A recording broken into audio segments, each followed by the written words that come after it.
ছয় দিন পরে নখ খসে যাবে, 9 দিন পরে চুল।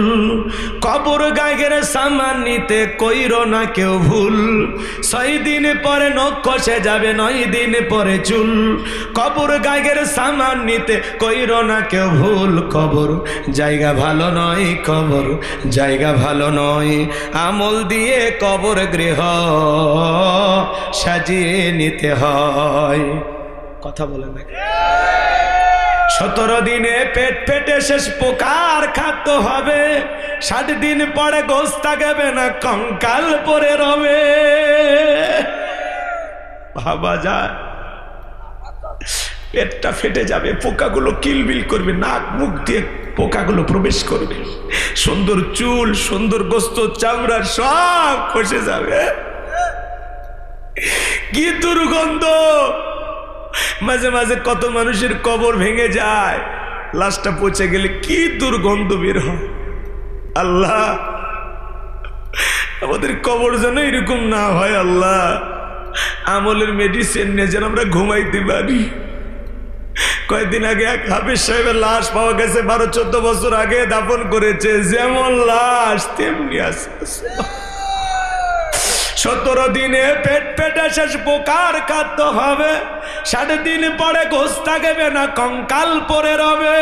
90 দিনে হাড়গুলি সব, 90 দিনে হাড়গুলি সব আলাদা হয়ে রয়। কবর জায়গা ভালো নয়, কবর জায়গা ভালো নয়।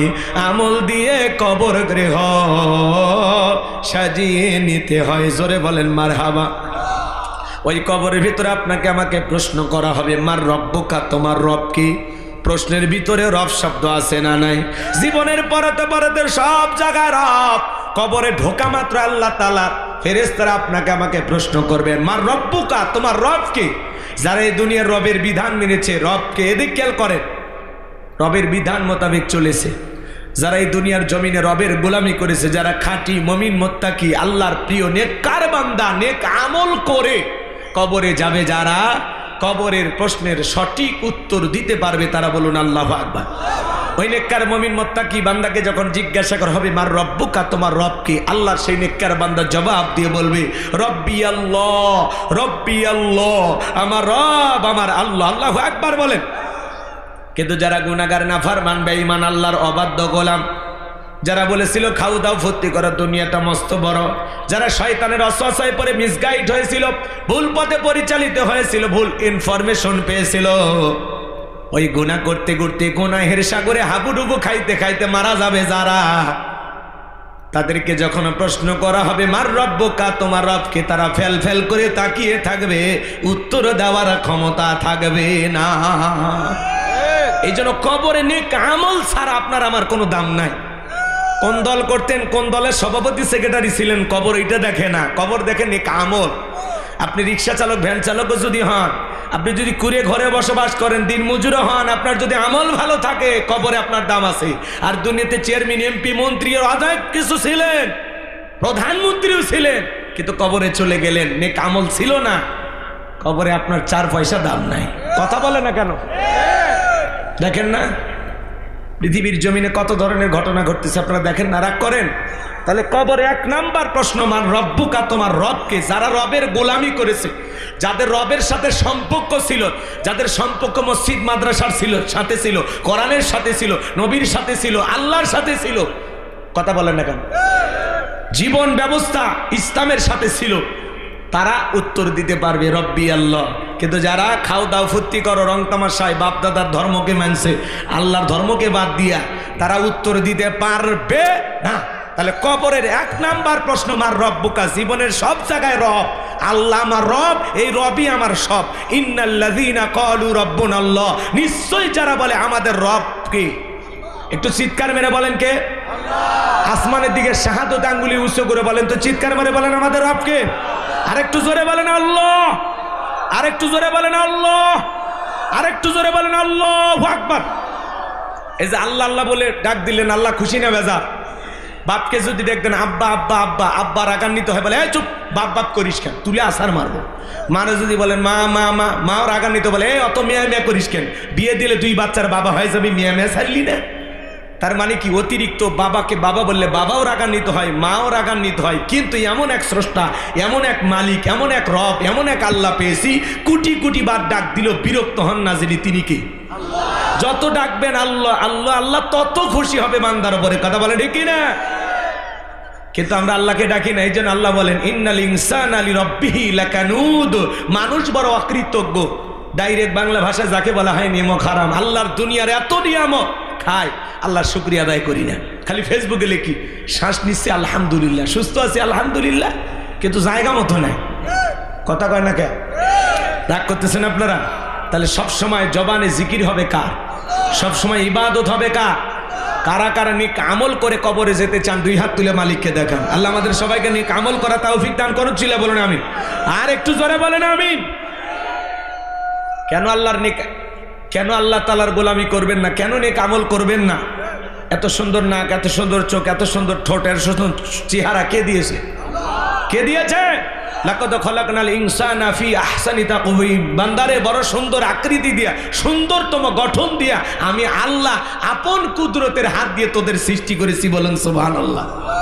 আল্লাহর সৃষ্টি কখনো অসুন্দর হতে পারে না। পৃথিবীতে যা কিছু দেখতেছেন আল্লাহ বলেন কুনতুম খায়রা উম্মাতিন উখরিজাত লিন-নাস, তোমাদেরকে উত্তম জাতি বানাইছি, ভিআইপি বানাইছি, মর্যাদার আসনে বসিয়েছি। পৃথিবীতে যা কিছু দেখো সব আমি আল্লাহ তাআলা তোমাদের জন্য সৃষ্টি করেছি। হুয়াল্লাযী খালাকা লাকুম মা ফিল আরদি জামিআ, বান্দা পৃথিবীর সবকিছু আমি আল্লাহ তোদের জন্য সৃষ্টি করেছি, আর তোমাদেরকে সৃষ্টি করেছি ওয়ামা খালাকতুল জিন্না ওয়াল ইনসা ইল্লা লিয়াবুদুন, আমি মানব জাতি আর জিন জাতিকে সৃষ্টি করেছি কেবলমাত্র শুধুমাত্র একমাত্র আমি আল্লাহর দাসত্ব আর গোলামি করার জন্য। মানুষকে আল্লাহ সৃষ্টি করেছেন দুইটি কারণে। জোরে বলেন কয়টি কারণে? এক নাম্বার হলো তার ইবাদত করার জন্য, আর দুই নাম্বার খলিফা আল্লাহর প্রতিনিধিত্ব করার জন্য, সমাজ রাষ্ট্র পরিচালনা করার জন্য। আল্লাহু আকবার বলেন। বোঝে না, বোঝে না, সামনে যায়।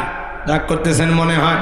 তাহলে আল্লাহ বলেন ইন্নাল্লাযীনা ক্বালু রাব্বুনাল্লাহ, নিশ্চয়ই যারা বলে আমাদের রব কে। আরেকটু জোরে ডাক দেন, কে?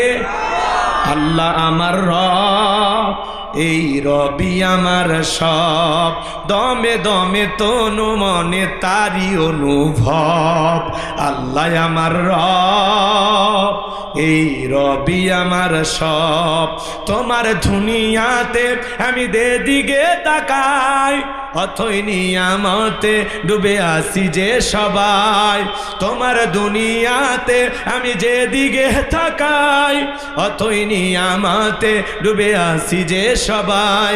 পাক ফাকালির মুখে শুনি তাসবিহ কল রব, তাসবিহ কল রব।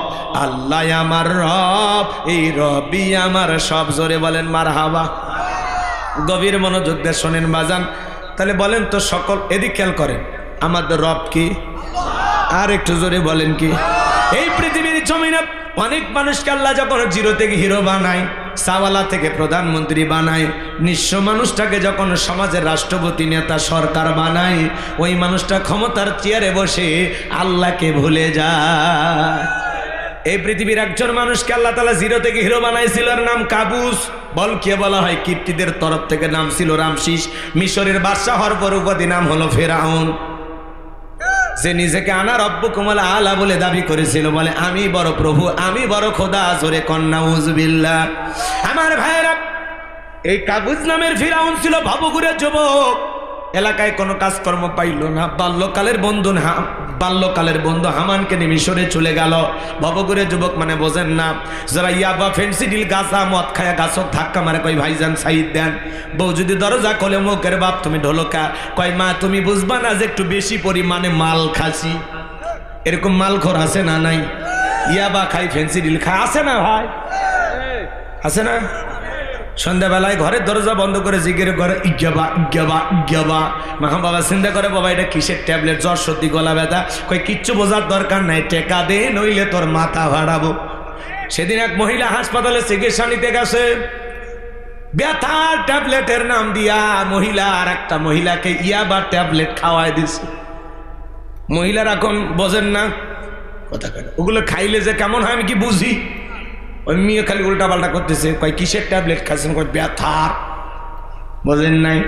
পরে চিকিৎসক যারা আছে ওরা যায় দেখে বাপরে বাপ এই ইয়াবার ট্যাবলেট আসলো কোথা থেকে, ব্যথা রুগীকে ইয়াবা ট্যাবলেট খাওয়াই দিয়েছে। আমাদের সমাজে ইয়াবা, ফেন্সিডিল, গাঁজা, মদ আছে না নাই? যারা সমাজে নিশাদ্রব্য পান করে সমাজের মানুষ তাদেরকে পুরস্কার দেয়। কথা বলে না কেন? যারা নিশাদ্রব্য পান করে, ইয়াবা, ফেন্সিডিল, গাঁজা, মদ খায়, সমাজের মানুষ ভালো চোখে দেখে না, টোকাই বলে। কি বলে? কথা বুঝেন নাই? এই জন্য যুবক, ওই ইয়াবা, ফেন্সিডিল, গাঁজা, মদ খাইয়া ওই টাকা নষ্ট না করে ওই টাকা জমাইয়া প্রত্যেক মাসে বউকে একটা 3 পিস কিনে দাও। 12 মাসে 12টা দিতে পারলে কিছু না পাও, অন্তত 12টা বাসও রাখতেই পারো। কথা কন, টাকা নষ্ট করে লাভ নাই, টাকাটা জমায় রাখো। আল্লাহ যেন যুব সমাজকে সমস্ত নেশা দ্রব্য থেকে বেঁচে থাকার তৌফিক দান করুন। যেই মুখে মা সেই মুখে মাদককে না বলুন। কথা বলে ঠিক কিনা? নেশা দ্রব্য পান করা জায়েজ না হারাম? তাহলে হারাম আমরা ছেড়ে দেব না ধরবো? হারামকে বর্জন করব। কার ভালোবাসা? কার ভালোবাসা পাওয়ার জন্য? আল্লাহ যেন আমাদের হেদায়েত দান করেন। জোরে বলেন আমিন। সকল ধরনের নেশা দ্রব্য আজ থেকে পান করব না। কোন কোন যুবক আছে হাত তোলো তো দেখি। মাদক দ্রব্য পান করা যাবে? নেশা দ্রব্য পান করা যাবে? মাদককে না বলুন। আজ থেকে মাদক খাবো না ইনশাল্লাহ। মাদক মুক্ত সমাজ আমরা করে তুলবো। আল্লাহ পাক আমাদের সবাইকে আমল করা তৌফিক দান করুন। চিল্লা বলুন আমিন। সম্মানিত ভাইরা আমার, আমি লম্বা করব না, সংক্ষিপ্ত কথা বলে দিয়ে যায়। এই ভবঘুরে যুবক কাবুস নামের ফিরাউন চলে গেল। সর্বপ্রথম মিশরের তরমুজের খেতে লেবারি করলো। কিছুদিন পরে বলে এটা আর ভালো লাগে না, মিশরের সরকারি গোরস্থানে দারোয়ান লাগবে। চতুর্দিক দিয়ে ঢোল পিটা খবর দেওয়া হয়েছে। হাজার হাজার মানুষের লাইনের মধ্যে দাঁড়ায় গেছে। ওই কাবুস নামের ফিরাউন ইন্টারভিউ দেওয়ার জন্য লাইনের মধ্যে দাঁড়ায় গেছে। একে একে যখন ফিরাউনের ইন্টারভিউ দেওয়ার পালা, তখন ডেকে বলে বাদশাহ, বুকবার আশা নিয়ে ভিন দেশ থেকে আপনার দেশে এসেছি। আমি যতটুকু জানি আপনার চাইতে ভালো মানুষ মিশরের জমিনে আর কেউ নাই। দয়া করে যদি চাকরিটা দেন, সারা জীবন আপনার প্রতি কৃতজ্ঞ থাকবো। এমন ভাবে কথাগুলো উপস্থাপন করেছেন, বাদশার মায়া লাগে গেল। কথা আছে দুষ্ট লোকের মিষ্টি কথা। এইবার বাদশাটাকে বলে ইন্টারভিউ বন্ধ করো। এই কাবুস নামের ছেলেটাকে মিশরের সরকারি গোরস্থানের দারোয়ানের চাকরিতে নিয়োগ দেওয়া হলো। এইবার চাকরি পাওয়ার পরে ফিরাউন চিন্তা করে বাদশা মাসে মাসে বেতন দেবে, ঠিক আছে, কিন্তু ওই বেতন দিয়ে চলবে না, আমার সাইট আলাদা ইনকাম করা দরকার। এইবার যারা লাশ দাফন করতে আসে ওদেরকে ডেকে বলে, শোনো, তোমরা যদি লাশ দাফন করতে চাও লাশ প্রতি আমার একটা করে দিরহাম দেওয়া লাগবে, না হলে লাশ দাফন করতে দেব না। জনগণ ডেকে বলে, টেনশনে পড়ে গেলাম, একটা দিরহামের জন্য লাশ নিয়ে বাদশার দরবারে চলে যাব, লাশ পয়সা গুলে শেষ হয়ে যাবে, অতএব একটা টাকা যদি পাই এই ছেলেটাই পাক। এই কথা ভেবে জনগণ একটা করে দিরহাম দেওয়া শুরু করলো। এই 1 টাকা হইলেও এইটার নামও ঘুষ। বাংলাদেশে অবশ্য ঘুষ নাই, আছে নাকি? শোনো, এই দেশটার গল্প করি, দেশটা মনে হয় স্বপ্নপুরি। সুদখোর, ঘুষখোর, মদখোর, জুয়াখোর, হে তাই আছে ভুরি ভুরি, হে তাই আছে ভুরি ভুরি। এ দেশে অসৎ কামাই কেউ করে না, তবে ঘুষের টাকা পেলে কেউ তো ছাড়ে না। টেবিলের নিচ দিয়ে হাত বাড়িয়ে কালো টাকাটা নেই সারিয়ে, টেবিলের নিচ দিয়ে হাত বাড়িয়ে কালো টাকাটা নেই সারিয়ে। করছে ওরা বড় দেশের চুরি, করছে ওরা বড় দেশের চুরি। শোনো, এই দেশটার গল্প করি। কথা বোঝেন নাই? একটা ছেলের চাকরির জন্য 5 লাখ, 10 লাখ, 20 লাখ টাকা পর্যন্ত ঘুষ ওপরওয়ালাকে দেওয়া লাগে। ওপরওয়ালা বলতে কি ফেরেশতা এসে নিয়ে যা? এই দেশের চেয়ার টেবিল পর্যন্ত ঘুষ খায়। ভাইরা আমার, মনে অনেক দুঃখ কথা জমা আছে। বাজানের সামনের দিকে যাই গেলে আপনারা মজা বুঝবেন। এইবারে গোরস্থানে লাশ দাফন শুরু হয়ে গেল। একটা করে দিরহাম জনগণ দিতে বাধ্য হয়ে গেল। আল্লাহর খেলা বোঝা বড় দায়। ওই জামানার একটা মহামারী দিলেন, সেই মহামারীর নাম হলো ডায়রিয়া, কলেরা। 2020 সালে আল্লাহ তাআলা আমাদেরকে একটা মহামারী দিয়েছিলেন। যে মহামারীর নাম কি ছিল? ধরো না, শুইও না, নাম হলো করোনা। বাবার করোনা হয়েছে, হাসপাতালে মারা গেছে। বাবার লাশটা দেখতেও যায় নাই, বাবার কবরে মাটিও দিতে যায় নাই। বাবার সম্পত্তি ভালো লাগে, কিন্তু বাবা মারা গেলে বাবার লাশটা বোঝা মনে হয়। এ কথা কন, কথা কন, বোঝেন না? মায়ের করোনা ধরা পড়েছে, সন্তান প্যাকেট করে মাকে জঙ্গলে ফেলায় আসছে। কথা বলেন ঠিক কিনা? এই করোনা মহামারী বুঝে দিয়েছে দুনিয়াতে কেউ কারো আপন না। বন্ধুর করোনা হয়েছে, আর এক বন্ধু দেখতে যায় নাই। ভাইয়ের হয়েছে, আর এক ভাই দেখতে যায় নাই। বোনের হয়েছে, আর এক বোন দেখতে যায় নাই। এমনকি স্বামীর করোনা হয়েছে, স্ত্রী কাছেও যায়নি। স্বামী আলাদা রুমে, বউ আলাদা রুমে। একটা ভাঙ্গা প্লেটে কিছু খাবার টাবার সাজাইয়া বাঁশের একটা লম্বা লাঠি দিয়া ওই খাবারের প্লেটটা এরকম ঠেলা দিয়া পাঁচ দিয়া স্বামীর ঘরের ভিতরে ঢুকাইয়া দিস। স্বামী যখন সুস্থ হয়েছে বিবি তখন ডেকে বলে, জ্যোৎস্নার বাপ আমি তোমারে কত ভালোবাসি তুমি জানো না। শাড়ি দিয়ে মুখটা মুছে দেয় আর বলে, তাহাজ্জুদ পড়ে পড়ে তোমার জন্য দোয়া করতাম, আল্লাহ যেন আমার জ্যোৎস্নার বাপের হায়াত বাড়ায়া দেয়। স্বামী তখন মনে মনে বলে, বিবি আমার যে কত ভালোবাসিস তার প্রমাণ আমি পাইছি। যখন আমি অসুস্থ ছিলাম মনে মনে ভাবতেই নেই বুঝে জানালা খুলে দুটা গল্প করবি, এই বুঝি দরজা খুলে আমার সাথে দেখা করে দুটা কথা বলবি। মনটা ছটপট করতো, মোবাইলে তোর ছবি ছিল দেখতাম আর চুমা খাইতাম। আমি তোরে ভালোবাসতাম কিন্তু তুই আমারে ভালোবাসিস না। আমারে যদি কত ভালোবাসিস তার প্রমাণ আমি পাইছি। আমি যখন করোনা রোগী ছিলাম তখন আমারে তুই বাঁশ দিয়া খাওয়াইছিস। কথা কার? এই জন্য করোনা মহামারী বুঝে দিয়েছে দুনিয়াতে কেউ কারাপন না। বউ বাচ্চার জন্য এত কিছু করতেছেন, আপনি মনে কি করেন আপনি মারা গেলে আপনার পরিবার চলবে না? দুর্মিয়া ভুল ধারণা। আপনি মারা গেলেও সব আপন গতিতে চলবে। এই দুনিয়াতে কারো জন্য কোনো কিছু থেমে থাকে না, সব চলবে, খালি আপনি থাকবেন না। এই জন্য আসুন দুনিয়াকে না আখেরাতকে টার্গেট করুন। কথা কয়টাকে দুনিয়ার লোভ লালসা, আখেরাতের চাহিদাটাকে পূরণ করি। নেক আমল দিয়া আমলের অ্যাকাউন্টটা ভারী করি। আল্লাহ যেন বুঝ দান করেন, জোরে বলেন না আমিন। এইবার ভাইয়েরা আমার, হাজার হাজার মানুষ মারা যায়, গোরস্থানে লাশ দাফন হয়, আর একটা করে দিরহাম ফেরাউনের পকেটে ওঠে। ওই সময় হাজার হাজার মানুষ মহামারীতে মারা গেল। এত পরিমাণে টাকা পয়সা বাজান, টাকা রাখারই কোনো জায়গা নাই। বাদশার দরবারে চলে আসলো, বাদশাহ আমার কাছে টাকা পয়সা হয়ে গেছে, আমি একটু গরিব দুঃখী মানুষের সেবা করতে চাই। এইবার বাদশাহ ডেকে বলে, বাবা এ তো ভালো উদ্যোগ, ঠিক আছে যাও টাকা পয়সা নিয়ে আসো। টাকা পয়সা নিয়ে আসা হলো, রাজ্যের ভিতরে ঢোল পেটা দেওয়া হলো। তোমরা যারা গরিব দুঃখী আসো, খাজনা পরিশোধ করতে পারো না, দুঃখী মানুষ খাইতে পারে না, বাদশার দরবারে চলে আসো, গোরস্থানে দারোয়ান তোমাদের খাজনা পরিশোধ করে দেবে। এইবার হাজার হাজার মানুষ লাইন দিয়েছে বাজান, গোরস্থানের দারোয়ান সেই ঘুষ খাওয়া টাকা, টাকা কিন্তু জনগণের, কিসে? জনগণের, খালি সিস্টেমে দেয়। আর আমরা মনে করি এরাই মনে হয় দিল, হ্যাঁ ওরাই দেয় টাকা, ওর বাপে। কথা কন না কে? আমাদের গাইবান্ধার আঞ্চলিক ভাষা একটা কথা আছে, মাছের তেল দিয়ে মাছ ভাজে, বোঝেন নাই? টাকা কার? ভালো করে বোঝার চেষ্টা করবেন বাজান। এই সমস্ত জনগণের খাজনা পরিশোধ হয়ে গেল। গরিব দুঃখী গুণ মানুষগুলো যায় আর বলে, হারে রাজ্যের বাদশা যদি এই ব্যক্তি না হইয়া গোরস্থানের ছেলেটা হইতো, না জানে আমাদের কপাল খুলে যেত। নির্বাচনের আগে একটু জনসেবামূলক কাজ করার দরকার আছে না নাই? আমার এলাকায় এক নেতা কাঁচা রাস্তা, মাটি রাস্তা, বোঝেন তো, ওই মাটি রাস্তার ভিতরে ইট পাটতেছে। মানুষজন বলে, বাবা এখনো তো নেতা হও না, ইট পাটতেছে, ব্যাপারটা কি?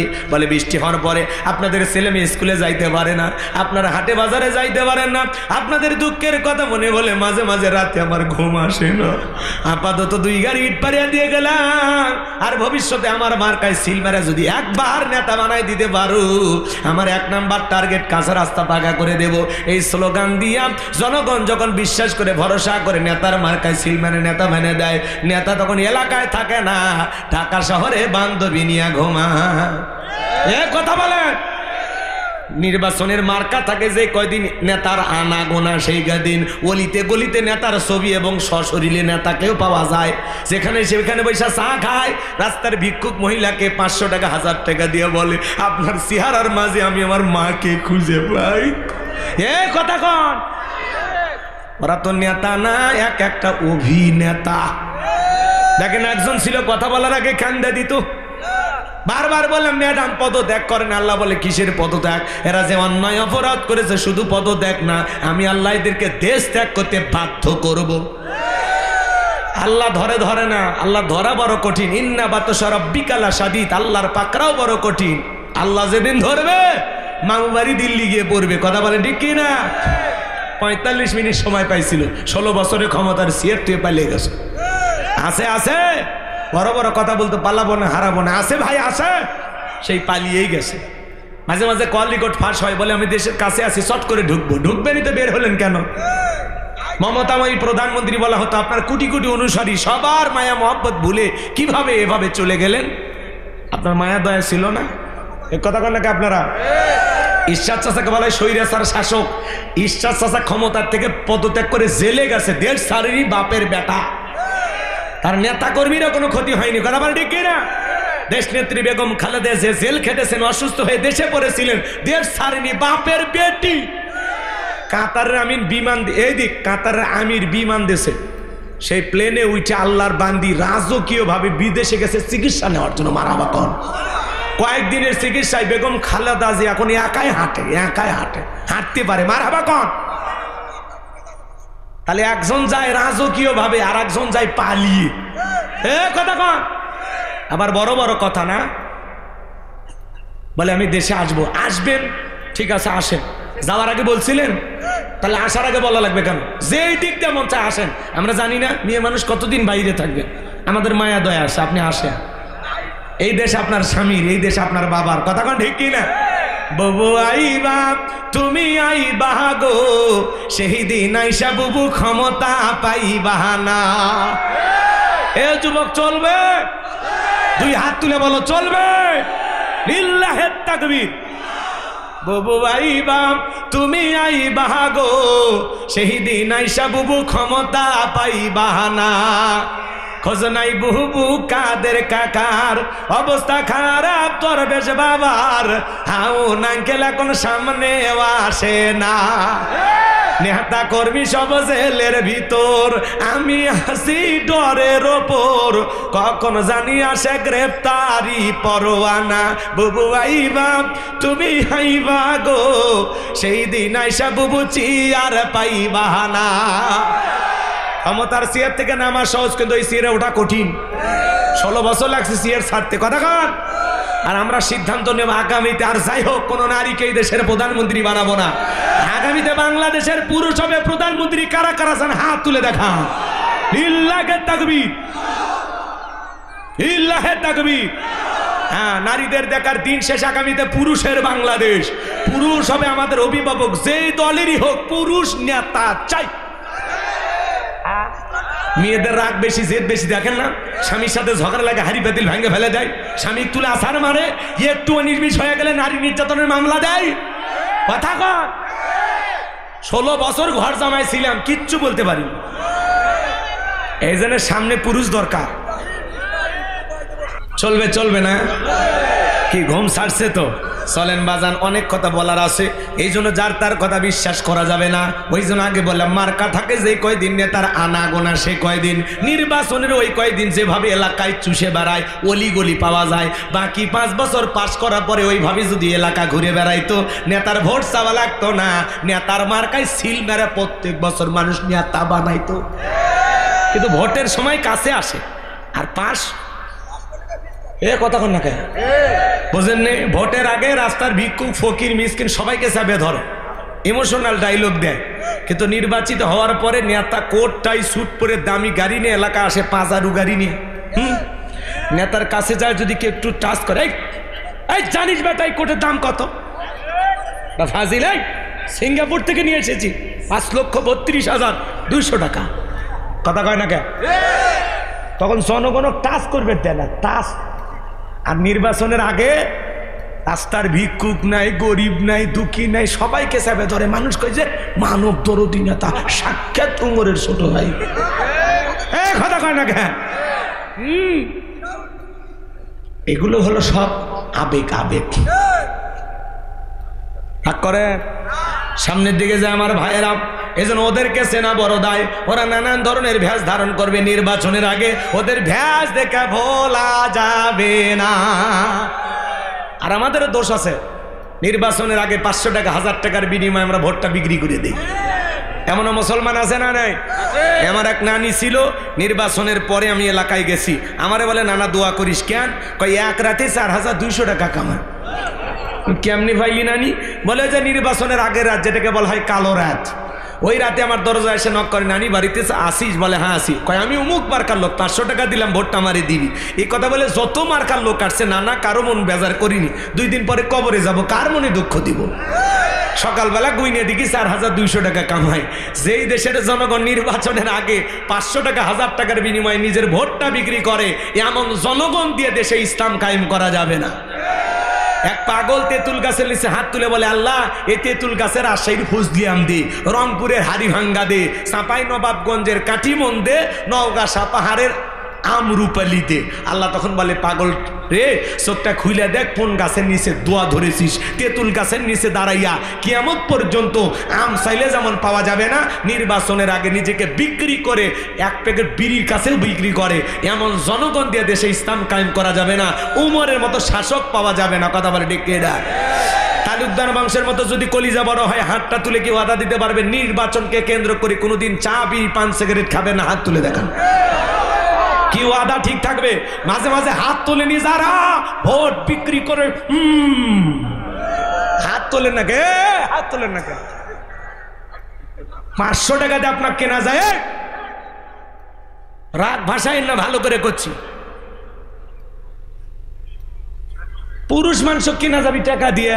হ্যাঁ হ্যাঁ, টাকার কাছে বিক্রি হয় পতিতে, পুরুষ মানুষ বিক্রি হবে কে? কথা কন না, ভালো করে বললাম কিন্তু একেবারে পাওয়ারফুল ডোজ দিয়ে গেলাম। তারপরে যদি কাজ না হয় কি আপনি এক কাপ চা খাই আপনি স্লোগান দেন বল্টু ভাইয়ের চরিত্র ফুলের মতো পবিত্র, নামাজ পড়ে 1 ওয়াক্ত, গাঁজা খাই 5 ওয়াক্ত, ঘুমসুরিতে পাকা ভক্ত, শয়তানের 1 নাম্বার ভক্ত, হুজুরের জন্য খুবই শক্ত, চুষে খাই গরিবের রক্ত। পোস্টারে লেখা আছে গরিবের বন্ধু, ভোট দিয়ে দেখেন গরিবের কয় নাম্বার শত্রু। একটা বয়স্ক ভাতার কাঠ নিবের গেলে 2-1000 খায়। এরা বলে নেতা, নির্বাচনের আগে সাইকেল কেনার টাকা নাই, হুন্ডা কেনার টাকা নাই, কয়েক বছর পরে গাড়ি নিয়ে ঘরে, ঝিনাইদহে বাড়ি, ঢাকার বাড়ি, সিঙ্গাপুরে বাড়ি, টাকা কি জিব্রাইল দেয়? হ্যাঁ, এত টাকার মালিক কেমনে হন? রাস্তাঘাটের ব্রিজ কালভার্ট সব মেরে খায়। কথা কন, ব্রিজে ঢুকানোর কথাটা ঢুকে দিবি বাঁশ, ব্রিজ উদ্বোধন করার আগে রুকুত চলে যায়। তেমন দুর্নীতিবাজ নেতা আর চাই না, চাঁদাবাজ আর দেখতে চাই না। নতুন বাংলাদেশ করতে চাই, সেই দেশে চাঁদাবাজ থাকবে না, দুর্নীতিবাজ থাকবে না, টেন্ডারবাজি চাঁদাবাজি থাকবে না, খুন ধর্ষণ থাকবে না।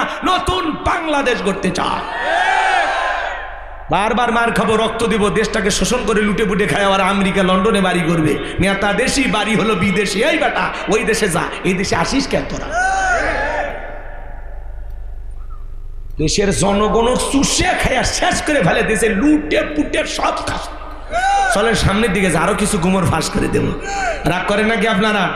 তাহলে ভালো হয়ে যান। ভালো হতে পয়সা লাগে না, সৎ যোগ্য মানুষকে আগামীতে সমাজের নেতা বানাইতে হবে। কি কথা না, কালকালে মোসার ভুরি দেখে ভুলে যাই না। সৎ যোগ্য নামাজি নেককার আমানতদার আল্লাহওয়ালা যে হবে মসজিদের ইমাম, সে হবে সমাজের নেতা। কথা কন, খবরদার পরিবর্তন হয়ে যান। সৎ মানুষ পাইলে যাবেন সামনে, সৎ মানুষ নাই আপনিও নাই। কথা কয় না কেন? কথা ঠিক আছে, চলবি বাজান, চলবি। এগুলো নাকি দোয়া করবো? চলবে। তাহলে তাকবীর দেন, লিল্লাহে তাকবীর। এইবার বাজান গো আমার, মিশরে একজন মন্ত্রী মারা গেল, নির্বাচন শুরু হয়ে গেল। আগে তো জনগণের মন কাইরা নিয়েছে, সবাই মিলে একসাথে ভোট দিয়া ওই গোরস্তানের কাবুজ নামের ফেরাউনকে মিশরের মন্ত্রী বানায় দিল। আল্লাহর খেলা বোঝা বড় দায়। বার্ধক্যজনিত কারণে মিশরের বাদশাও মারা গেল। এইবার ফেরাউন সমস্ত জনগণ আর নেতাদেরকে ডেকে বলে, তোমরাই বলো দেশের বাদশা হবে কে? বাদশা ছাড়া তো দেশ চালানো যায় না। এইবার জনগণ ডেকে বলে, আপনাকে অনেক আগে আমাদের চেনা জানা হয়ে গেছে, আপনি যদি আমাদের বাদশা হয়ে যান কারো কোনো আপত্তি থাকবে না। জনগণ সমর্থন দিল, যখন নেতা কর্মীর সমর্থন দিতে বাধ্য হইল, তখন এইবার সবাই মিলে যখন সমর্থন দিল, ওই কাবুজ নামের ফেরাউন মন্ত্রী হয়ে গেল মিশরের বাদশাহ। বাদশাহ হওয়ার পরে হামানকে ডেকে বলে, টাকা হামান এই দিকে আয়। হামানের মাথায় কোনো চুল ছিল না, সাদেমান নাই, বাম পাল্লট পুরো মাথা ছিল ভারতের দমদম এয়ারপোর্ট। হামানকে ডেকে বলে, হামান আজ থেকে তুই হবি মন্ত্রী, আমি হব দেশের বাদশাহ, দুইজন মিলে দেশটা পরিচালনা করব। এইবার ফেরাউন ক্ষমতার চেয়ারে বসার পরে রাতের বেলা যখন ঘুমের মধ্যে যায়, আজে বাজে স্বপ্ন দেখে ঘুম থেকে লাফায়লা পরে ওঠে। নেতা ক্ষমতা পাইছে ঠিকই, কিন্তু চোখে ঘুম আসে না। বোঝেন বোঝেন, ঘুম কি আল্লাহর দেয়া নিয়ামত?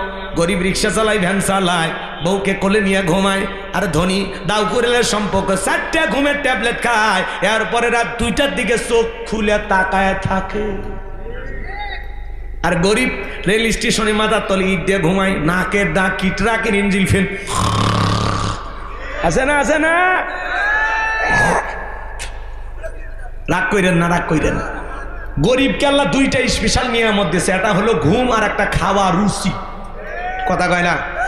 ধনীর সামনে অনেক খাবার, আপেল আঙ্গুর কমলা বেদানা গরু খাসি সব, কয় না খাওয়া যাবে না, ডায়াবেটিস শরীর। কথা কয় না?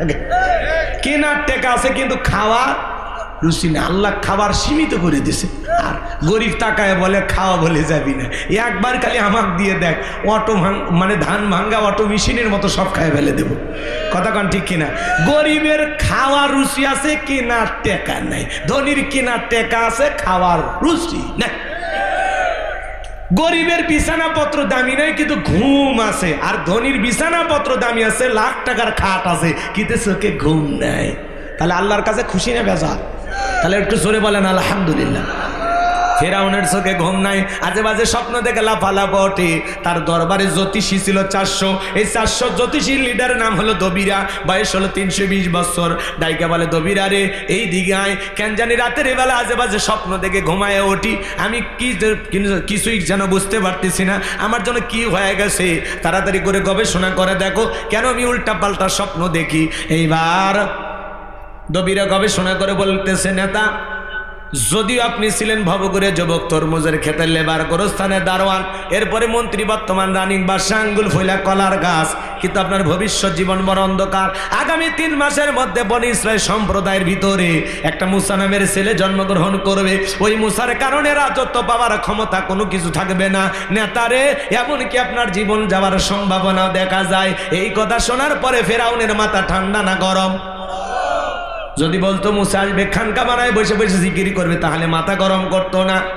আজও পৃথিবীর জমিনে তাকায় দেখেন, যারা খানকানে বসে থাকে হু হু জিকির করে, লাফালাফি করে, পানির ভিতরে চললে বাতি ঝড় বাতাসেও নেবে না। ল্যাংটা বাবার মুড়ি ধইলে নামাজ রোজা লাগে না। যেই বিশ্বাস বলবে নামাজ রোজা লাগে না, ওইটা পীর না, টাটকা শয়তান। এই ভণ্ডামি আছে না নাই সমাজে? যারা মাজার নিয়ে পড়ে আছে, ভণ্ডামি করে, উল্টা পাল্লা জিকির করে, লাফালাফি করে, নারী পুরুষ একত্রে হয়া গান গায়, এশকের আগুন আছে না? আছে না? বলবো না, আছে না ভাই? মহিলারা, মহিলা পর্যন্ত ওরস্বরী বেজা গান গায়, তালা খুইলাতে বাসা ভাই, আমি পাগলা দিওয়ানা হয়েছি, মুর্শিদেরই প্রেমে পড়েছি। আছে না? না, মহিলা মানুষ পীরের দরবারে যায়, ঢুকি তবলা বাজায়, লাফায় আর গান গায়, বাবা আমি তোমায় ভালোবাসি গো বাবা, তোমার চরণ চুমিতে বাবা, তোমার কাছে আসি গো বাবা, আমি তোমায় ভালোবাসি। যেই মহিলা স্বামীকে বাদ দিয়ে পীরের ফাটা পায়ে চুমা খায়, ওই নারীর চরিত্রে ঠিক নাই। অধিকাংশ বিধবা অসহায় নারীরা মাজারে যায়। এ কথা কয় না কে? ভালো হয়ে যা, ভালো হয়ে যা। মাজারে গেলে আল্লাহ পাওয়া যায়? হ্যাঁ, ঘরে নামাজ পড়ে আল্লাহরে ডাক দে, পাগলি এ ছেলে,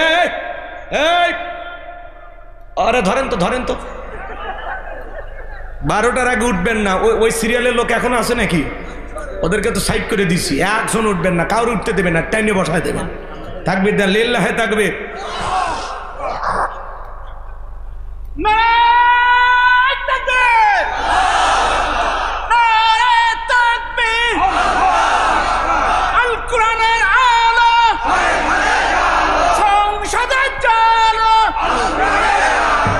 আমার বন্ধুগণ, ও ঝিনাইদহবাসী কলিজার টুকরা ভাইয়েরা, আমি যে কথা বলতে যাচ্ছিলাম বাজান, ভণ্ড পীর যেখানে আমরা নাই, সেখানে ভণ্ডামি ইসলামে কোনো সাপোর্ট করে না। কথা বলেন, এই গাজা বাবা, তালা বাবা, সালা বাবা, লাউ বাবা, কদু বাবা, এদের সাথে ইসলামের কোনো সম্পর্কই নাই। কথা বলেন, ইসলাম পবিত্র, পরিষ্কার, পরিচ্ছন্ন একটি ধর্ম। কথা কন, এগুলো তুমি 30 বছর 40 বছর গোসল করবে, নাহলে ফাজলামি করার জায়গা ইসলামে নাই। কথা কন, এরা ইসলামের সবচাইতে বড় ক্ষতি করে। কথা কন, সাধু বাবা, লালু বাবা, কালু বাবা, তালা বাবা, সালা বাবা, গামছা বাবা, লাউ বাবা, কদু বাবা, টমেটো চোর বাবা, পায়খানা বাবা, এদের কাছে যাওয়া যাবে না। রাগ করতেছেন মনে হয় বাজান? শিকল পরে থেকে নাম দিয়েছে শিকল বাবা, বিড়ি খাওয়ায় মুড়ির দেয় নাম দিয়েছে বিড়ি বাবা, কাপড় নাই শরীরে নাম দিয়েছে ল্যাংটা বাবা। ওর বাবা যদি ল্যাংটা থাকে, ওর কপালে আল্লাহ 12টা বাজাবে। কোন ল্যাংটা বীরক ইসলাম সাপোর্ট করে?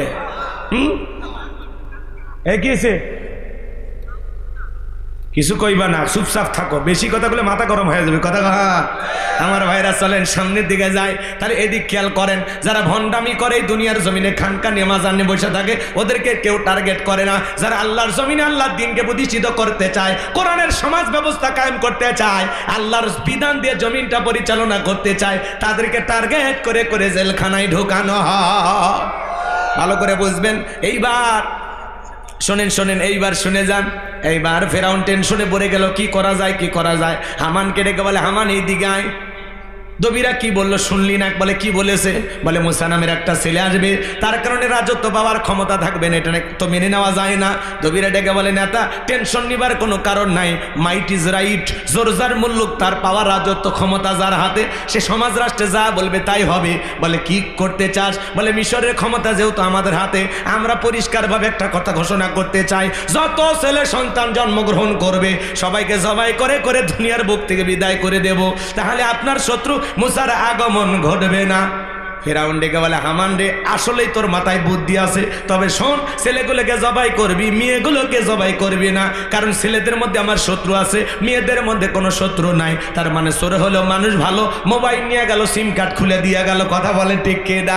এইবার ছেলে সন্তান হইলেই ধরে আর জবাই করে, এমনও ঘটনা পাওয়া যায় বাজান, পেট চিরে সন্তানটাকে জবাই করে। কথা বলে ঠিক কে না? আমার ভাইয়েরা, এইভাবে হাজার হাজার সন্তান জবাই করতে লাগলো। মুসা মাত্র একজন, আর জালেমেরা হাজার হাজার জবাই করে। তিনটা বর্ণনা পাওয়া যায়, কেউ বলেছেন 20,000, কেউ বলেছেন 24,000, কেউ বলেছেন 80,000। এইবার 3 মাস অতিবাহিত হয়ে যাওয়ার পরে দবিরাকে বলে, দবিরা ভাগ্য গবেষণা করে দেখ, আমার পথে রেখাটা মুসা মূল্য না বাঁচলো। দবিরা ভাগ্য গবেষণা করে বলে, নেতা যদিও বনি ইসরাইল মায়ের বুক খালি কইরা হাজার হাজার সন্তান জবাই করে দুনিয়ার জমিন থেকে বিদায় করে দিয়েছেন, কিন্তু আপনার পথের কাটা মুসা এখনো মরে নাই, মরে নাই, মায়ের কোলে জীবিত আছে, সুস্থ আছে, কিন্তু কোন বাড়িতে কোথায় আছে এইটা বলার ক্ষমতা আমাদের নাই। বলুন আল্লাহু আকবার। ওয়ামাকারু ওয়ামাকারাল্লাহ ওয়াল্লাহু খায়রুল মাকিরিন। খেলা কার? আল্লাহ চাই মুসারে বাঁচাইতে, আর ফেরাউন চাই মারতে। পার 14 গোষ্ঠী এক জায়গা হয়ে একটা পশম ছিঁড়তে পারবে না বাজান গো আমার। এইবার ফেরাউন রাগান্বিত হয়ে সেনাবাহিনীদেরকে ডেকে বলে, যাও এলাকায় তল্লাশি চালাও, চিরুনি অভিযান চালাও, যে জায়গায় মুসারে পাইবা ধরবার জবাই করবা, এতদিন মারে তো আসলটাই মারতে পারো নাই, যাও চতুর্দিকে ছড়িয়ে পড়ো। একদল সেনাবাহিনী মুসা নবীর বাড়ির দিকে রওনা করেছে। মুসা নবীর বরাবর নাম তার মারিয়ম, ডেকে বলে, মা ওই যে ফেরাউনের সেনাবাহিনী দেখা যায় মা, আর বুঝি ভাইকে বাঁচানো গেল না, ভাইকে তুমি কই লুকিয়ে রাখবা? মুসা নবীর মা সন্তানকে নিয়ে এদিক সেদিক দৌড়ায়, কে যেন এলহামের মাধ্যমে আওয়াজ দেয়, বলে সারমা চুলার ভিতরে তোমার ছেলেটাকে ফেলা দাও, কথা দিলাম গো তোমার ছেলেকে আবার তোমার কোলে ফেরাইয়া দেব। মুসা নবীর মা তাই করলেন। ফেরাউনের সেনাবাহিনী পুরো বাড়ি তল্লাশি চালায়, সার্চ করিয়া চিরুনি অভিযান চালায়, তন্ন তন্ন করে খুঁজে কোনো কিছু পাইল না। ওরা যখন চলে গেল, নবী মুসার মা চুলার ভিতরে তাকায় দেখে নবী মুসা চুলার ভিতরে পড়ে মুস্কি মুস্কি হাসে। বলুন সুবহানাল্লাহ। সন্তানটাকে কোলের মধ্যে নিলেন, গালে মুখে চুমা খায়, আবারও কে জানো গাইবি আওয়াজ দে, বলে মুসার মা আর কতদিন জালেম ধরবে লুকিয়ে রাখবা? সিন্ধুক একটা বানায়া দরিয়ার বুকে ভাসায়া দাও, কথা দিলাম গো তোমার সন্তানটাকে তোমার কোলে ফেরায় দেব। জোরে বলেন মারহাবা। সন্তানের প্রতি মায়ের দরদ ভালোবাসা আছে নাই? হে যুবক, সেই মা বাবার মনে কখনো কষ্ট দিবা না। আল্লাহ বলেন, ওয়াকাদা রাব্বুকা আল্লা তা'বুদু ইল্লা ইয়্যাহু ওয়া বিল ওয়ালিদাইনি ইহসানা। আমার ইবাদত করো, আমার গোলামি করো, খবরদার খবরদার আমার ইবাদতের সাথে কাউকে শরীক করো না। আমার ইবাদতের পরে তোমাদের দায়িত্ব হলো মাতা পিতার খেদমত করা, তাদের সাথে উত্তম আচরণ করা। ও ঝিনাইদহবাসী, হে তরুণ যুবকেরা, তোমাদের পায়ে হাতে অনুরোধ করে যায়, খবরদার খবরদার মা বাবার মনে কষ্ট দিও না। যে মা 10 মাস 10 দিন গর্ভে তাই দিয়েছে, প্রসবের যাতনা সহ্য করেছে, জন্মের তোর সময় ছোট্ট বালতি দিয়ে 1 বালতির মতো রক্ত ঢেলে ফেলে দিয়েছে, কত মা সন্তানটাকে দুনিয়ার মুখ দেখাই দিকে নিজে দুনিয়ার থেকে বিদায় হয়ে যায়। সেই মা বাবার মনে কখনো কষ্ট দেওয়া যাবে না। যে বাবা মাতার ঘাম পায়ে ফেলে রিক্সা ভ্যান চালাইয়া বাড়ি ঘর জায়গা জমি সব দিল, তোমারে আমারে মাদ্রাসায় পড়ালো, স্কুল কলেজে পড়াইলো, বিশ্ববিদ্যালয় বিশ্ববিদ্যালয় পড়াইলো। খবরদার রে যুবক, সেই বাবা আমার মনে কখনো কষ্ট দিব না। তুমি তোমার মা বাবার সাথে যে আচরণ করবা, তোমার সন্তানও তোমার সাথে সে আচরণ করবে। আজকে কে কে আসো গো, হাতটা তুলে ওয়াদা দাও জীবনে কোনোদিন মা বাবার মনে কষ্ট দিবা না। দুইটা হাত তুলে আল্লাহকে দেখাও। আল্লাহ বলেন কুল্লাহুমা কওলান কারীমা, পিতামাতার সাথে সম্মানসূচক আচরণ করো, খবরদার তাদের মনে ব্যথা দিও না। নম্র ভদ্র হয়ে সুন্দর আচরণ করো। একটা প্রধানমন্ত্রী, রাষ্ট্রপতি, তার সাথে যেরকম ব্যবহার করবা, তার সাথে বেশি আদব কায়দা নিয়ে মা বাবার সাথে কথা বলবা। আল্লাহ রাসূল বলেছেন ওমা জান্নাতুকা ওয়া নারুকা, তোমার পিতামাতাই তোমার বেহেশত, তোমার পিতামাতাই তোমার দোজখ। যুবক রে, সেই মা বাবার মনে কষ্ট দিয়া দোজখের নিজের নামটা লেখায়ও না। পিতামাতার মন খুশি রাইকা তাদের দোয়া নিয়া নামটা জান্নাতের ঠিকানায় লিখে নাও। যে সন্তান রাগান্বিত হয়ে মা বাবাকে বাড়ি থেকে তাড়াইয়া দেয়, মা বাবাকে বৃদ্ধাশ্রমে তাড়াইয়া দেয়, পাঠাইয়া দেয়, যেই সন্তান মা বাবাকে বাড়ি থেকে তাড়াইয়া দেয়, বৃদ্ধাশ্রমে পাঠাইয়া দেয়, ও মা বাবাকে তাড়াইয়া দেয় নাই, নিজের ভাগ্য থেকে জান্নাতকে তাড়িয়ে দিয়েছে। এই পৃথিবীর সবচাইতে বড় পীর হলো মা বাবা। আমি হুজুর পানিতে দোয়া করলে কবুল হইতেও পারে, না হইতে পারে, কিন্তু তোমার মা বাবা যদি বিসমিল্লাহ বলে পানিতে ফু দেয়, কিছু না বইলেও যদি ফু দেয়, আমি হুজুরের চাইতে ওই পানি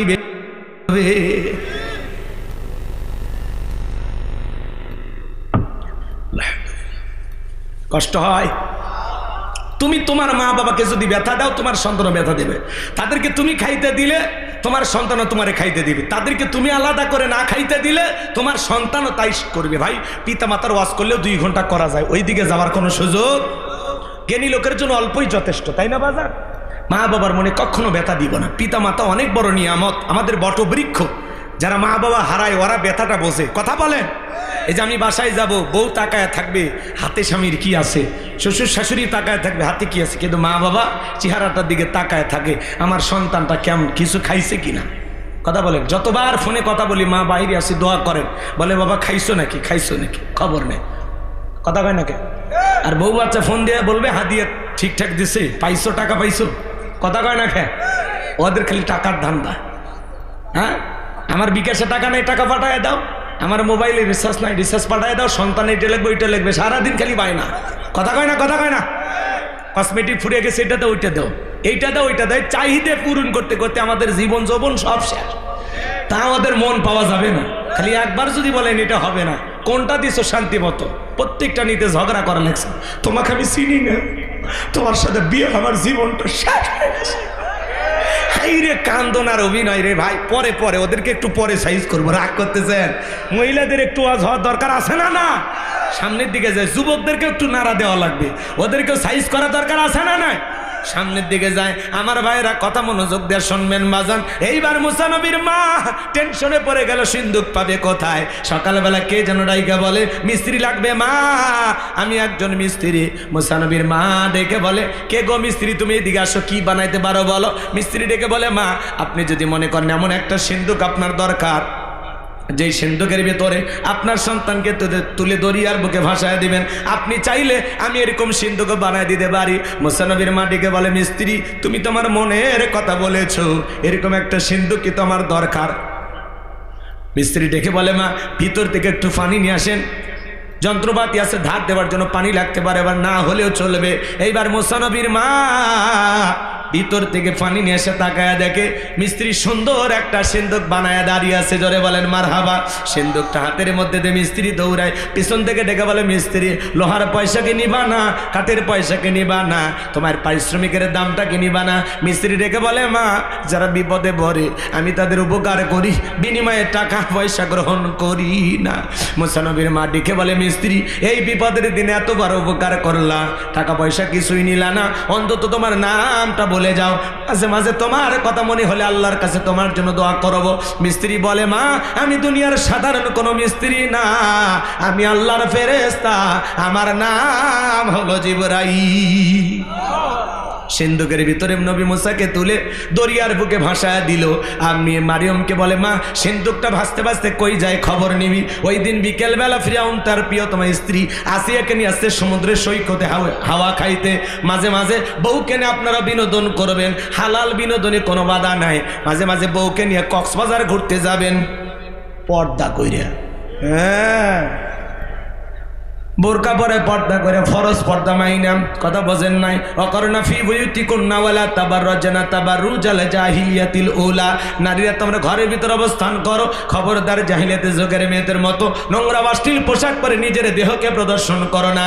মা বোনেরা বাহিরে যাবে যখন অবশ্যই বোরকা পরে পর্দা করে বাহিরে যাবে, তখন বাইরে যাইতে বাধা নাই, প্রয়োজনে বাইরে যেতেই হবে, তবে বোরকা পইরা, হাত মোজা পা মোজা লাগাইয়া, ঢিলা ডালা বোরকা পইরা, এমন ভাবে একজন নারী ঢিলা ডালা বোরকা পরবে, হাত মোজা পা মোজা লাগাবে, যাতে শরীরের কোনো অঙ্গ প্রত্যঙ্গ না বোঝা যায়, বোঝা যেন না যায় বোরকার ভিতরে ৭০ বছর না ১৬ বছর, এটা যেন না বোঝা যায়। কথা কয়, তুমি টাইটনিক টাইট ফিটিং বোরকা পরবে, ও বোরকা না ঘরকা কিচ্ছু বোঝা যায় না। কথা কয়, আছে না?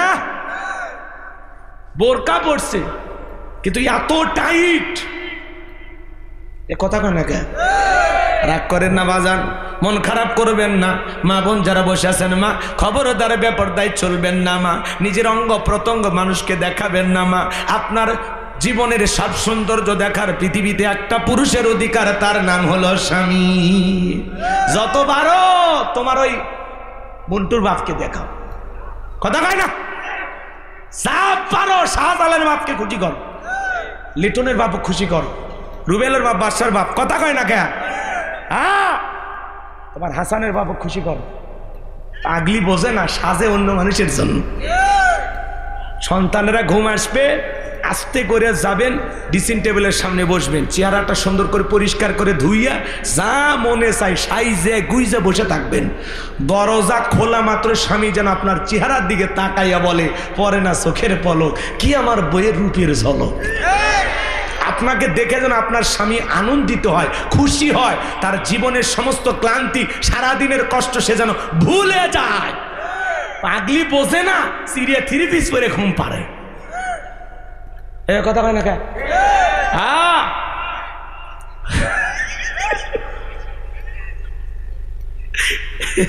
সামনে যাই, কষ্ট হচ্ছে নাকি আপনাদের? দোয়া করবেন, বেশি দিন দুনিয়াতে হয়তো বাঁচবো না, মারা গেলে কি করবেন? দোয়া করবেন। দোয়া করবেন না বাজান? খারাপ লাগে? মা বোন যারা বসে আছেন, মা তিরমিজি শরীফের হাদিস, স্বামীর জন্য যতক্ষণ সাজুগুজু করবেন, সাজতে যে সময়টা যায়, নফল নামাজ বলে যে সব, স্বামীর জন্য সাজলে সেই সব পাওয়া যায়। কিন্তু পাগলিরা সাজে বাপের বাড়ির জন্য, বিয়ের বাড়ির দাওয়াতের জন্য, মার্কেটের জন্য, স্বামীর জন্য সাজে না। কসমেটিকের টাকাটা বৃথা গেল, ভ্যানওয়ালা রিক্সাওয়ালা চাচারা দেখে খুশি, খালি টেকাটা জলত ফেলে দিছে, জল না পানি হইলেই হইলে একটা। রাগ করেন নাকি? আমাদের জন্য সাজে না, এতই কিনে দেওয়া হয়, একদিনও সাজে না। কথা কয় নাকি? আফসোস রয়েই গেল আমাদের। কার কারো বউ সাজে? একটু হাত তোলেন তো। সাজে না তো, বলে বোঝেই না, ওরা মিশাই খালি আওয়াজ শুনবে আসে, বলছে পুরুষ প্যান্ডেলে জায়গা হচ্ছে না হুজুর, মহিলা প্যান্ডেলও জায়গা হচ্ছে না, প্যান্ডেল খুলে দিচ্ছে, ওই পাগলিরা আসে লাভ আছে। এই যারা শুনতেছে ওরা কি পাল্টে যাবি? ওরা যদি কাল রাত থেকে আপনার জন্য সাজে, তাহলে বুঝবেন হুজুরের ওয়াজ কাজে লাগছে। রাগ করতেছেন আপনারা? জি, কাল থেকে যদি বোরকা পরে পর্দা করে, তাহলে বুঝবেন হুজুরের ওয়াজ কাজে লাগছে। নামাজি যদি হয়ে যায়, স্বামীর সাথে ভালো ব্যবহার করে, তাহলে ওয়াজ কাজে লাগবে। কথা কন? তাহলে বউকে নিয়ে মাঝে মাঝে হালাল বিনোদন করবেন, পিকনিক স্পটে যাবেন, ঘুরতে যাবেন, যেখানে ভদ্রলোকেরা যায়। বোরকা পরায় বউকে নিয়ে ঘুরলে কোনো সমস্যা নাই। আমি কি বলছি যে হাফ প্যান্ট পরে সমুদ্রে নামে গোসল করেন, তাহলে সমস্যা হবে, তাহলে গুনাহ হবে। কথা কন? আমার ভাইরা চলেন সামনের দিকে যাই বাজান। এইবার ফেরাউনের সেনাবাহিনী সিন্দুকটা ঘাটে যখন চলে আসে, সিন্দুকটা তুলে নেতার সামনে নিয়ে গেছে। ফেরাউন ডেকে বলে, সিন্দুকটা খোলো তো দেখি। এইবার সিন্দুকটা যখন খোলা গেল, সবাই তাকা দেখে সিন্দুকের ভিতরে মনে হয় পূর্ণিমার চাঁদ উদয় হয়েছে। জোরে কন মারহাবা। ফেরাউন ডেকে বলে, তরবারি আনে জবাই করি। এই মনে হয় আমার পথের কাটা মশা। আসিয়া বলে, থামো, খারে মারা শিখছো, এতগুলো মারলা গো স্বামী, তাও কি শান্তি পাইলা না? এই ছেলেটাকে মারার আগে আমি তোমার কাছে একটা প্রশ্ন করতে যাই, এই যে সিন্দুকটা দেখা যায়, এমন কাঠ কি তোমার দেশে আছে? ফেরাউন সিন্দুকটা নাই রে ছেড়ে ডেকে বলে, বিবি এমন কাঠ আমি কেন, আমার বাপ দাদা 14 পুরুষও কেউ দেখে নাই। আসিয়া ডেকে বলে, স্বামী এটা ভিনদেশী কারো সন্তান, বাঁচতে বাঁচতে আমার দেশে এসেছে, এই ছেলেটাকে আমি মারতে দেব না, এই ছেলেটাকে আমি আমার পালক পুত্র হিসাবে লালন পালন করতে চাই। জোরে বলেন মারহাবা। বউ সন্তানটাকে পালতে চায়, ফিরাউনের আর কি করা, অনেক কঠিন। স্বামীও মাঝে মাঝে বউয়ের কাছে দুর্বল হয়ে যায়, কথা বলার উপায় থাকে না, কথা বলেন ঠিক কিনা।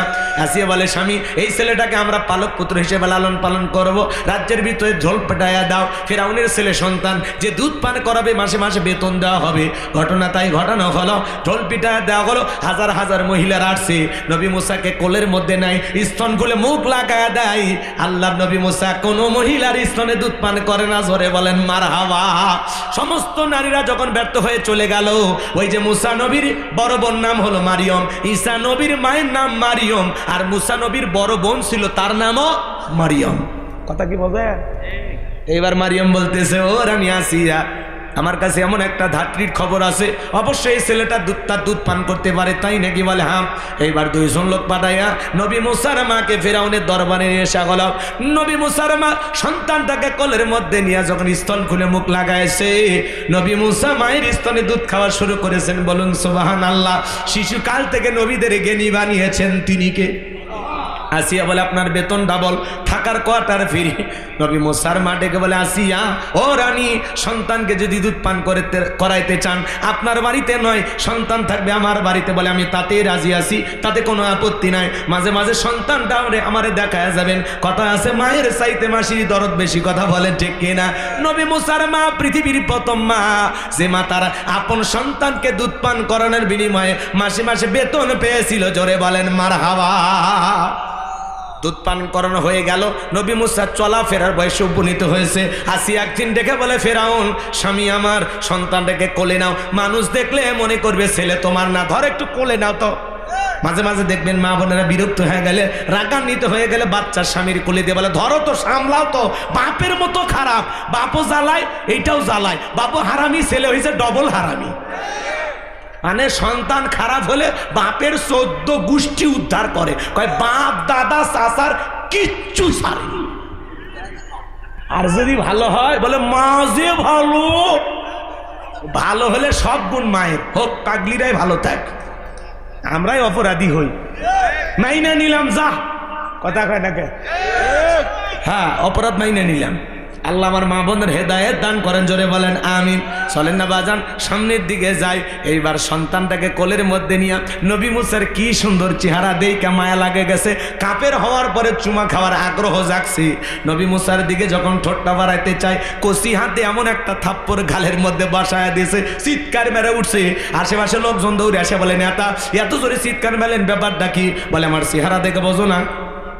হ্যাঁ, আমি কি তোদের ডাকছি? যা যা, এই যা, একজনও থাকবি না। ছেলে যে থাপ্পড় মারছে এই কথা জনগণকে বললে কি ইজ্জত থাকবে? ওদেরকে তাড়িয়ে দেওয়ার পরে বলে আমার বাড়ি আমি চিল্লাইছি, যা তোদের ডাকি নেই, যা সরে যা সরে যা। ওদেরকে তাড়িয়ে দেওয়ার পরে এইবার চিৎকার মেরে ডেকে বলে আসিয়া রে আসিয়া, আয় আয় তাড়াতাড়ি করে আয়। আসিয়া বলে কি হয়েছে? সারের মতো চিল্লাও কে? কই চিল্লাবো না, এর চোখে মুখে যে আগুন দেখছি রে। আসিয়া এ মুসা যারা কেউ না, তোর বাড়িটা দে, পথের শত্রুটা দূর করি। বলে এই ছেলে কি করছে? বলে এই ছেলে আমার গালে থাপ্পড় মারছে। আসিয়া বলে ঢং করা জায়গা পাও না, এই ছোট মানুষ কোনোদিন গালে থাপ্পড় মারতে পারে? ফেরাউন দেখে বলে বিবি রে, তোরে কেমনে বোঝাবো? গাল তো তোর ছিল না, গাল ছিল আমার। মজা কি আমি টের পাইছি, এর থাপ্পড়ের ওজন বুঝা দেয় এই ছেলেটাই ভবিষ্যতে মুসা হবে। জোরে কোন মারহাবা। এখানে আরো ঘটনা আছে, আমি আর ওইদিকে গেলাম না। নবী মুসার বয়স হয়ে গেছে 25 বছর। কয় বছর? 25 বছরের টকবাগে যুবক কিপ্তি আর বনি ইসরায়েলের মধ্যে লাগছে ঝগড়া। নবী মুসা আলাইহিস সালাম নিঃসম্প্রদায়ের লোকের পক্ষ নিয়ে কিপ্তিকে ডেকে বলে কি রে কিপ্তি, সব জায়গায় ফেরাউনের গরম দেখাস। দেখেন না এক এক পাতি নেতার, কিছু পাতি নেতায় বিদায় হয়ে গেছে, আবার নতুন পাতি নেতার জন্ম হয়ে গেছে। আমরা বলতে চাই বাজান, বারবার চাঁদাবাজ দেখেছি, নতুন করে চাঁদাবাজ আর দেখতে চাই না। যারা চাঁদাবাজি করতে আসবে আগে থেকে 20-30 জন পরিকল্পনা করে রাখবেন। ওরে ধরে বিদ্যুতের খুঁটির সাথে 3 দিন বাঁধে রাখবেন, হাফ প্যান্ট পরায়া, তারপরে পুলিশ এসে নিয়ে যাবে। উত্তম মাধ্যম দেবেন, মারে ফেলবেন, মারে ফেলা যাবেন, খালি এমনি থুয়ে দেবেন। যে শীত পড়ছে খালি হাফ প্যান্ট পরা থাকলেই তবিল খুঁজে পাওয়া যাবে। এই বেটা রোজগার করে খাইতে পারিস না? এই কিসের চাঁদাবাজি রে? মানুষ ইনকাম করে বাঁচে না, ও চাঁদাবাজি করে। নাটক সিনেমা দেখে চাঁদাবাজি শিখছো নাকি? হ্যাঁ, কত কষ্ট করে 16 বছরের জুলুম থেকে মানুষ একটু বাঁচলো, আর আবার যদি কেউ নতুন করে দখলবাজি চাঁদাবাজি শুরু করে, ভাইলা সহ্য হয়? তোমরা কি শিক্ষা নিবা না?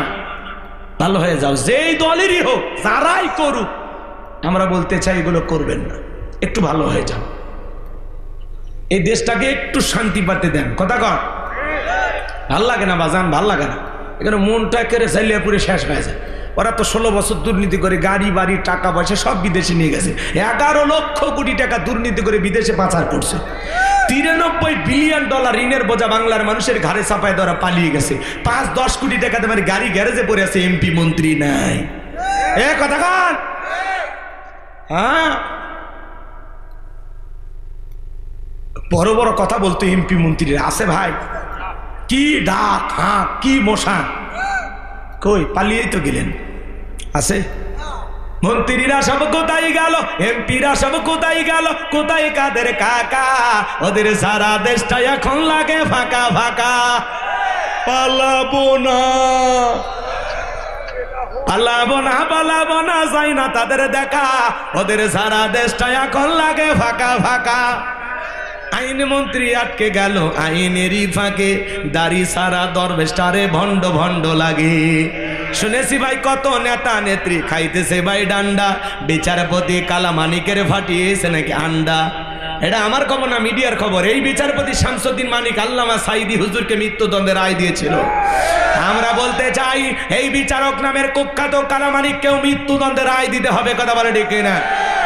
এই বিচারপতি শামসুদ্দিন মানিক টকশোতে বৈশা আমার বোনকে অপমান করে রাজাকারের বাচ্চা বলেছিল, ছাত্র আন্দোলনের সবাইকে রাজাকারের বাচ্চা বলে গালি দিয়েছিল। আমরা বলতে চাই এই সেই বিচারপতি মানিক 116 জন আলেমের তালিকা করে দুদকের কাছে জমা দিয়েছিল। আমার মতো গাইবান্দার ভাঙ্গা বক্তা রোল নাম্বার ছিল 23, সিরিয়ালে আমার নাম্বার কত গো? হ্যাঁ, যারা আলেমদের তালিকা করেছিল বিনা তালিকায় কলার পাতায় শুয়ে থাকে। এলাকা পলকের ঝলক গেল, পলকের ঝলক গেল, থামিয়ে নেটের চাকা, ওদের সারা দেশটা এখন লাগে ফাঁকা ফাঁকা। কোথায় গেল সংসদেতে মমতাজের গান, কোথায় গেল হজরত বলা স্বামী ওসমান। 70 টাকা তাহাজ্জুদ পড়তো, বিরাট বড় আল্লাহর ওলি দাবি করতো, 41 সাল পর্যন্ত টিকে থাকার স্বপ্ন দেখেছিল। 24 সালের 5 আগস্টে ভাগ্যে কি আছে আল্লাহর ওলিরা জানতো না। কথা কয় না? মাইক পালে বলতো খেলা হবে, খেলা হবে। আজকে পুরো বাংলাদেশের মাঠ পরে আছে, কিন্তু এই খেলোয়াড় রান নাই। কথা কয় না? খেয়া আমার ভাইয়েরা লম্বা করবো না, আমি সংক্ষিপ্ত কথা বলে দিয়ে যায়। নবী মুসা আলাইহিস সালাম নিজ সম্প্রদায়ের পক্ষ নিয়ে ওই পাতি না তাকে মারছে একটা ঘুষি, এক ঘুষি খায় কীর্তি দুনিয়ার থেকে ডিলেট। ইন্না লিল্লাহি ওয়া ইন্না ইলাইহি রাজিউন, জায়গাতে খালাস। কথা বুঝলেন না? মার্ডার হয়ে গেছে। নবী মুসার বিরুদ্ধে ফিরাউনের দরবারে হয়ে গেল মার্ডারের মামলা।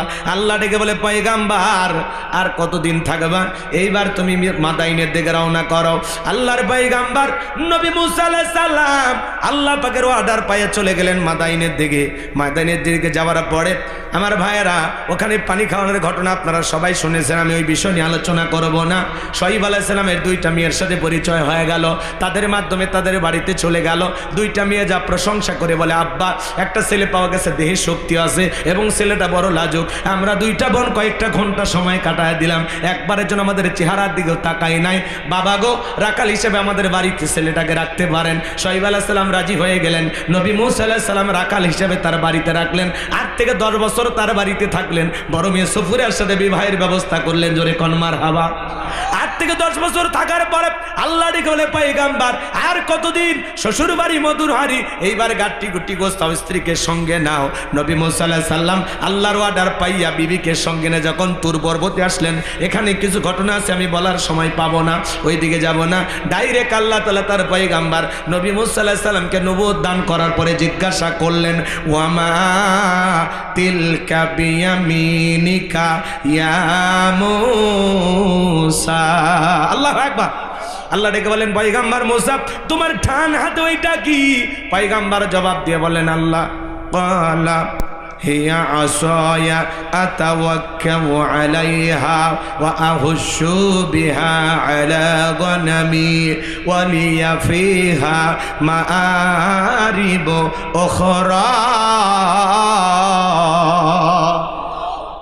পয়গম্বর ডেকে বলেন, আল্লাহ আমার ডান হাতে এটা লাঠি, এটার ওপর ভর দিয়া চলে ছাগলের জন্য পাতা বাড়ি ইত্যাদি অনেক কাজ করি। আল্লাহ ডেকে বলে, পয়গম্বর প্রশ্ন করলাম একটা, জবাব দেওয়া যাবে একটা। নবী মুসা কথা বলেন কার সাথে? আল্লাহর সাথে কথা বলতে মজা আছে না নাই? যুবকরে একটা মহিলা যদি রং নাম্বারে মিস কল দেয় তুমি পাগল হয়ে যাও। 17টা সিম কার্ড পরিবর্তন করে বলো হ্যালো। মেয়েটা বলে, ভাই ভুল করে কল দিয়েছি। বলে, না কেন ভুল করে কল দিলা? নিভানো আগুন কেন জ্বালাইলা? এখন ভালোবাসা দিবা কিনা বলো। কথা কয় না, তোর কণ্ঠ শুনে পাগল হয়ে গেলাম। এক মহিলা রাত 3:30টার পরে কুড়িগ্রাম থেকে আমারে কল দিয়ে বলে, হ্যালো তুমি কে? সোহেল। আমি তখন বললাম না, আমি একটা হুজুর মানুষ। কয় ঢং করো না, রাত চলে গেলে আফসোস করবা। ও কি তাহাজ্জুদ পড়ার জন্য ডাকতেছে? কথা ঘন নাকি আপনারা? আজকে যুব সমাজকে নষ্ট করছে এই মোবাইল। সারা রাত মোবাইল অশ্লীল উল্টাপাল্টা ভিডিও দেখে, ঘরের দরজা লাগায় একা একা মোবাইলে ভিডিও দেখে আর বলেন আছে না নাই? মোবাইলের ওজন কম, কিন্তু মোবাইলের মাধ্যমে পাপের ওজনটা অনেক বেশি। বিয়ের আগে ছেলে মেয়ের হাতে টাচ মোবাইল কিনে দেওয়া যাবে? এই মোবাইলের মাধ্যমে ওরা সব শেষ করলো। অনলাইনে জুয়া খেলে, ফ্রি ফায়ার, পাবজি সাসাজি ভাতিজি কত গেম খেলে। কথা কয় না কে? মোবাইলে উল্টাপাল্টা ভিডিও দেখে, সারা রাত জেগে আছে না নাই? পরিমণি জামিনে মুক্তি পাইছে আর বলে কি সুন্দর সাইজে গেছে রে। কথা কয় না কে? যুবকের ঘুম হারাম আছে না নাই? উল্টাপাল্টা ভিডিও দেখে, নায়ক নায়িকার গান বাজনা শ্রবণ করে, দেশি বিদেশি সব গান বাজনা ওদের মুখস্থ, নায়িকার নাম মুখস্থ আছে। কিন্তু বাজান গো আমার, এখনই যদি স্যার খলিফার নাম জানতে চাওয়া হয় অনেক ছেলেই বলতে পারবে না, কিন্তু 50টা নায়কের নাম বলতে পারবে। এই হলো সমাজের অবস্থা। এদের সবচাইতে বড় ভাইরাস হলো মোবাইল। কথা কন আমি কি একটু বলবো, রাগ করবেন না? দেশে মোবাইল আইছে, চিঠি বন্ধ হইয়াছে, দিওয়ানা বানাইছে, ভোলা মাইয়ার মনের কথা ভাসে বাতাসে। দেখো ভোলা পানের মন বাদা ফেসবুকে এখন, মোবাইলে চ্যাটিং কইরা কাটায় সারাক্ষণ। এই মোবাইল পাইয়া দেখো মদনের মাইয়া কি কাণ্ড ঘটাইছে, স্বামী সংসার রাইখা নাকি পলাইয়া গেছে। সে যে স্বামী সন্তান রাইখা নাকি পালাইয়া গেছে। 2 বাচ্চার মা, 4 বাচ্চার মা পরকে প্রেম করে স্বামী রাইখা সন্তান রাইখা আর একটা পুরুষের হাত ধরে পালিয়ে যায়। যে নারী স্বামী সন্তান রেখে আর একটা পুরুষের হাত ধরে পালিয়ে যায়, ওটা নারী না, ওটা ডাইনি, ওটা পাশানি, কান লাগিনি, বিশ্বাসঘাতক নারী। ওটা হলো নারী জাতির কলঙ্ক। কেমনে পারলা বোন, কেমনে পারলা মা, স্বামী রাইকা সন্তান রেখে আর একটা পুরুষের হাত ধরতে কেমনে পারলা? কথা বল না। এই পরকের অভিশাপে হাজারো পরিবার ধ্বংস। এক হাতে তালি বাজে, 2 হাত লাগে। তার মানে খালি নারীদের দোষ দিয়ে লাভ নাই, পুরুষের দোষ আছে। একটা মহিলার সন্তান আছে, স্বামী আছে, তার দিকে কেমনি নজর যায়? তোমার বোনের দিকে যদি কেউ নজর দেয় মেনে নিবা? তোমার বইয়ের দিকে, তোমার মায়ের দিকে? তো ওই মহিলা কারো না কারো বোন, কারো না কারো স্ত্রী, কারো না কারো মা, কারো না কারো ফুফু, কারো না কারো ফুফু খাল। কথা কর না কেন? ভালো হয়ে যায়। দুনিয়াতে অনেক নারী আছে, বিয়ে হচ্ছে না, যা বেটা বিয়ে কর। বিয়ে হয়েছে, স্বামী আছে, সেই মহিলার সাথে সম্পর্ক, পরকীয়া, অভিশাপ, ভাইরাস। করোনা ভাইরাসের চাইতে পরকীয়ার ভাইরাস বেশি খারাপ। ও মা, তোমাদের এই দুর্দশা আমার আর ভালো লাগে না। কথা কন আছে না? মহিলারা বিবাহের দাবিতে ছেলের বাড়ি যাও, অনশন ধর্মঘাট। কোনো ছেলে তো যায় না, তোমরা কেন আসো? তার মানে কি বাজারে চলে না? এই জন্য নিজেকে এত সস্তা বানায় না। তোমার মর্যাদার সম্মান অনেক উঁচুতে, অনেক উঁচুতে। মা, তুমি প্যাকেটের ভিতরে থাকো, পর্দা করো, কভার রাখো, তোমার আকর্ষণ ফুরিয়ে ফেলো না। তোমার এই দামি সতীত্ব খবরদার যার তার কথায় বিলিয়ে দিও না। এই কথা কয় না কে? পাগলিরা শিক্ষকের কাছে প্রাইভেট পড়ে, সেই শিক্ষকের নাকি 3 মাস। শিক্ষকের 3 মাস না ছাত্রী? বুঝতেছেন না? এগুলো ঘটনা দেখতেছেন না আপনারা? শিক্ষক হলো বাবার মতো। এই বেটা শিক্ষক কেমনে পারলাম? তখন বলে শিক্ষককে ফোন দিয়েছে, কয় ও এনজয় করছে, আমিও এনজয় করছি, আমি বিয়ে করব না। শয়তান কত বরকার, চিন্তা করা যায়? আর নারীদের আজকে ডিভোর্সের ঘটনা ঘটতেছে সবচাইতে বড় কারণ নারীদের জেদ বেশি, রাগ বেশি। কথা কোন ঠিক? স্বামীর মূল্যায়ন বোঝেন। নারী হবে ধৈর্যশীল, নারী হবে পর্দাশীল, নারী তার সতীত্বের হেফাজত করবে, নারী স্বামীর আমানতের খিয়ানত করবে না, নারী হবে গুণবতী, নারী হবে রূপবতী, নারীর অন্তরে থাকবে আল্লাহর ভয়। কথা বলে ঠিক না? এমন নারী যদি কারো সংসারে যায় তার হবে জয়। কথা কোন ঠিক না? ধৈর্যশীল, পর্দাশীল, নেককার, আবেদা, সালেহ আমাদের দরকার আছে না নাই? ছেলে পাওয়া গেছে মডার্ন বিউটি পার্লারে যায় সাজুগুজু করে, বুড়ো ফ্লাক করে। কথা কয় না কে? রাগ করতেছেন? কি করে? বুড়ো ফ্লাক করে, চিকন করে নিয়ে আসে, দেখতে একেবারে ডাইনি মতো লাগে। আল্লাহর দেয়া সৌন্দর্য আবার বিকৃতি করে। কথা কয় না কে? নারীদের যত ওয়াজ করবেন তত সমস্যা। রাগ করেন নাকি আপনার?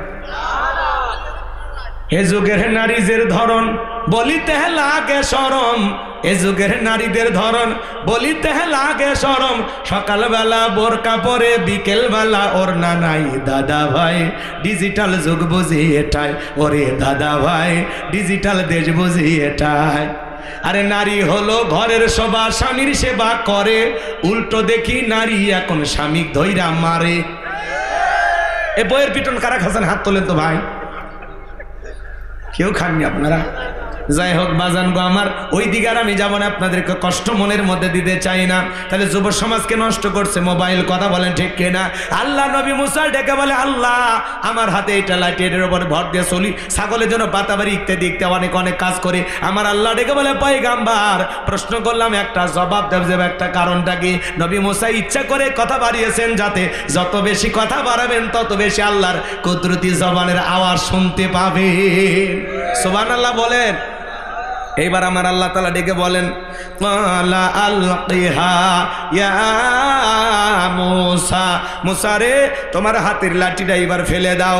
ফাআলকাহা ফাইযা হিয়া হাইয়াতুন তাসআ, লাঠিটা নিক্ষেপ করা মাত্র হয়ে গেল বিশাল বড় একটা সাপ। মূসা নবী বলে, বাপ রে বাপ, এ যে জাতের সাপ, আমার বংশ করে দিবে সাপ। পয়গম্বর ডরে ভয়ে জোরে দৌড়াইতে লাগলেন। আল্লাহ তাআলা তখন ডেকে বলেন, ক্বালা খুযহা ওয়ালা তাখাফ সানুঈদুহা সিরাতাহাল উলা।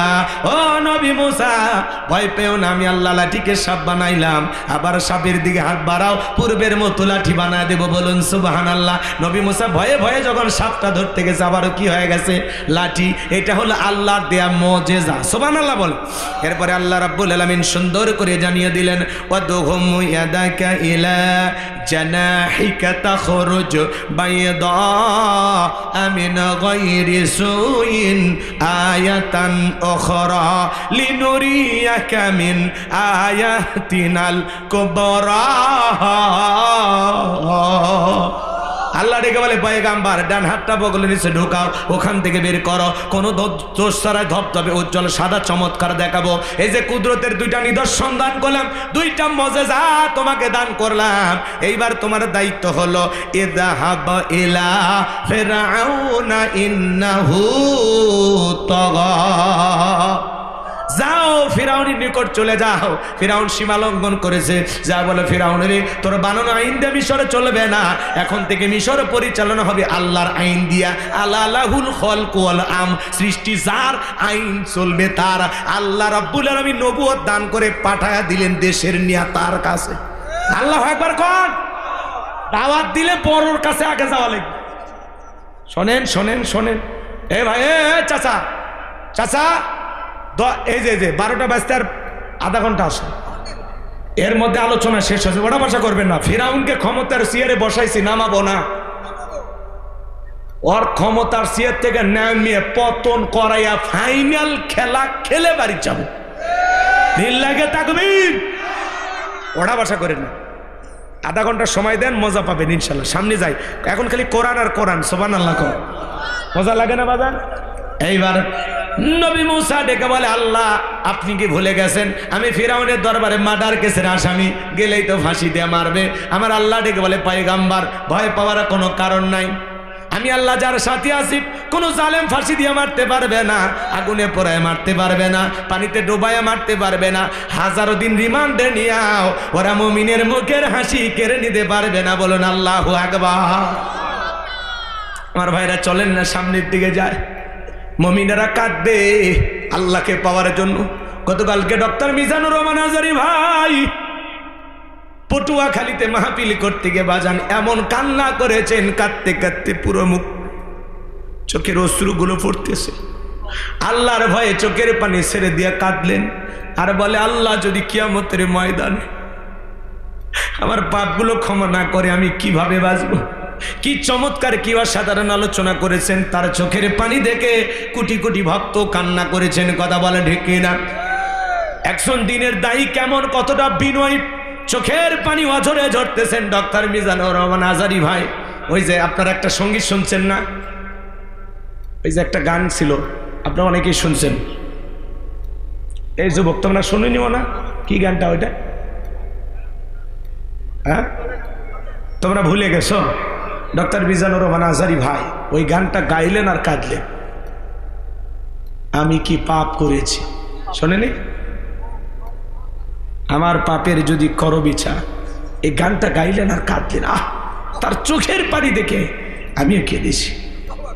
কথা বোঝেন না? একজন দিনের দায়ী কেমন, কি বিনয়ী, কোটি কোটি মানুষ তাকে মহাব্বত করেন, ভালোবাসেন, যার মাহফিলে লক্ষ লক্ষ মানুষ যায়। আল্লাহু আকবার বলে।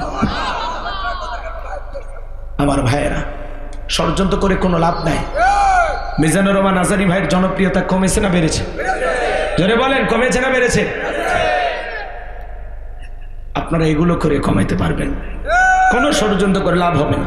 তাকে নিয়ে যে যত বেশি গালবন্ধ করবে, সমালোচনা করবে, সমস্যা নেই।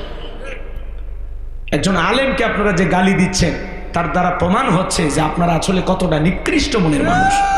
কথা বলেন, কথা বলেন। আজারি ভাই চোখের পানি দিয়ে পটুয়াখালী বাসীকে কাঁদাইলেন, লক্ষ লক্ষ মানুষকে কাঁদাইলেন, তার এই ভিডিও সোশ্যাল মিডিয়াতে ভাইরাল হয়ে গেছে।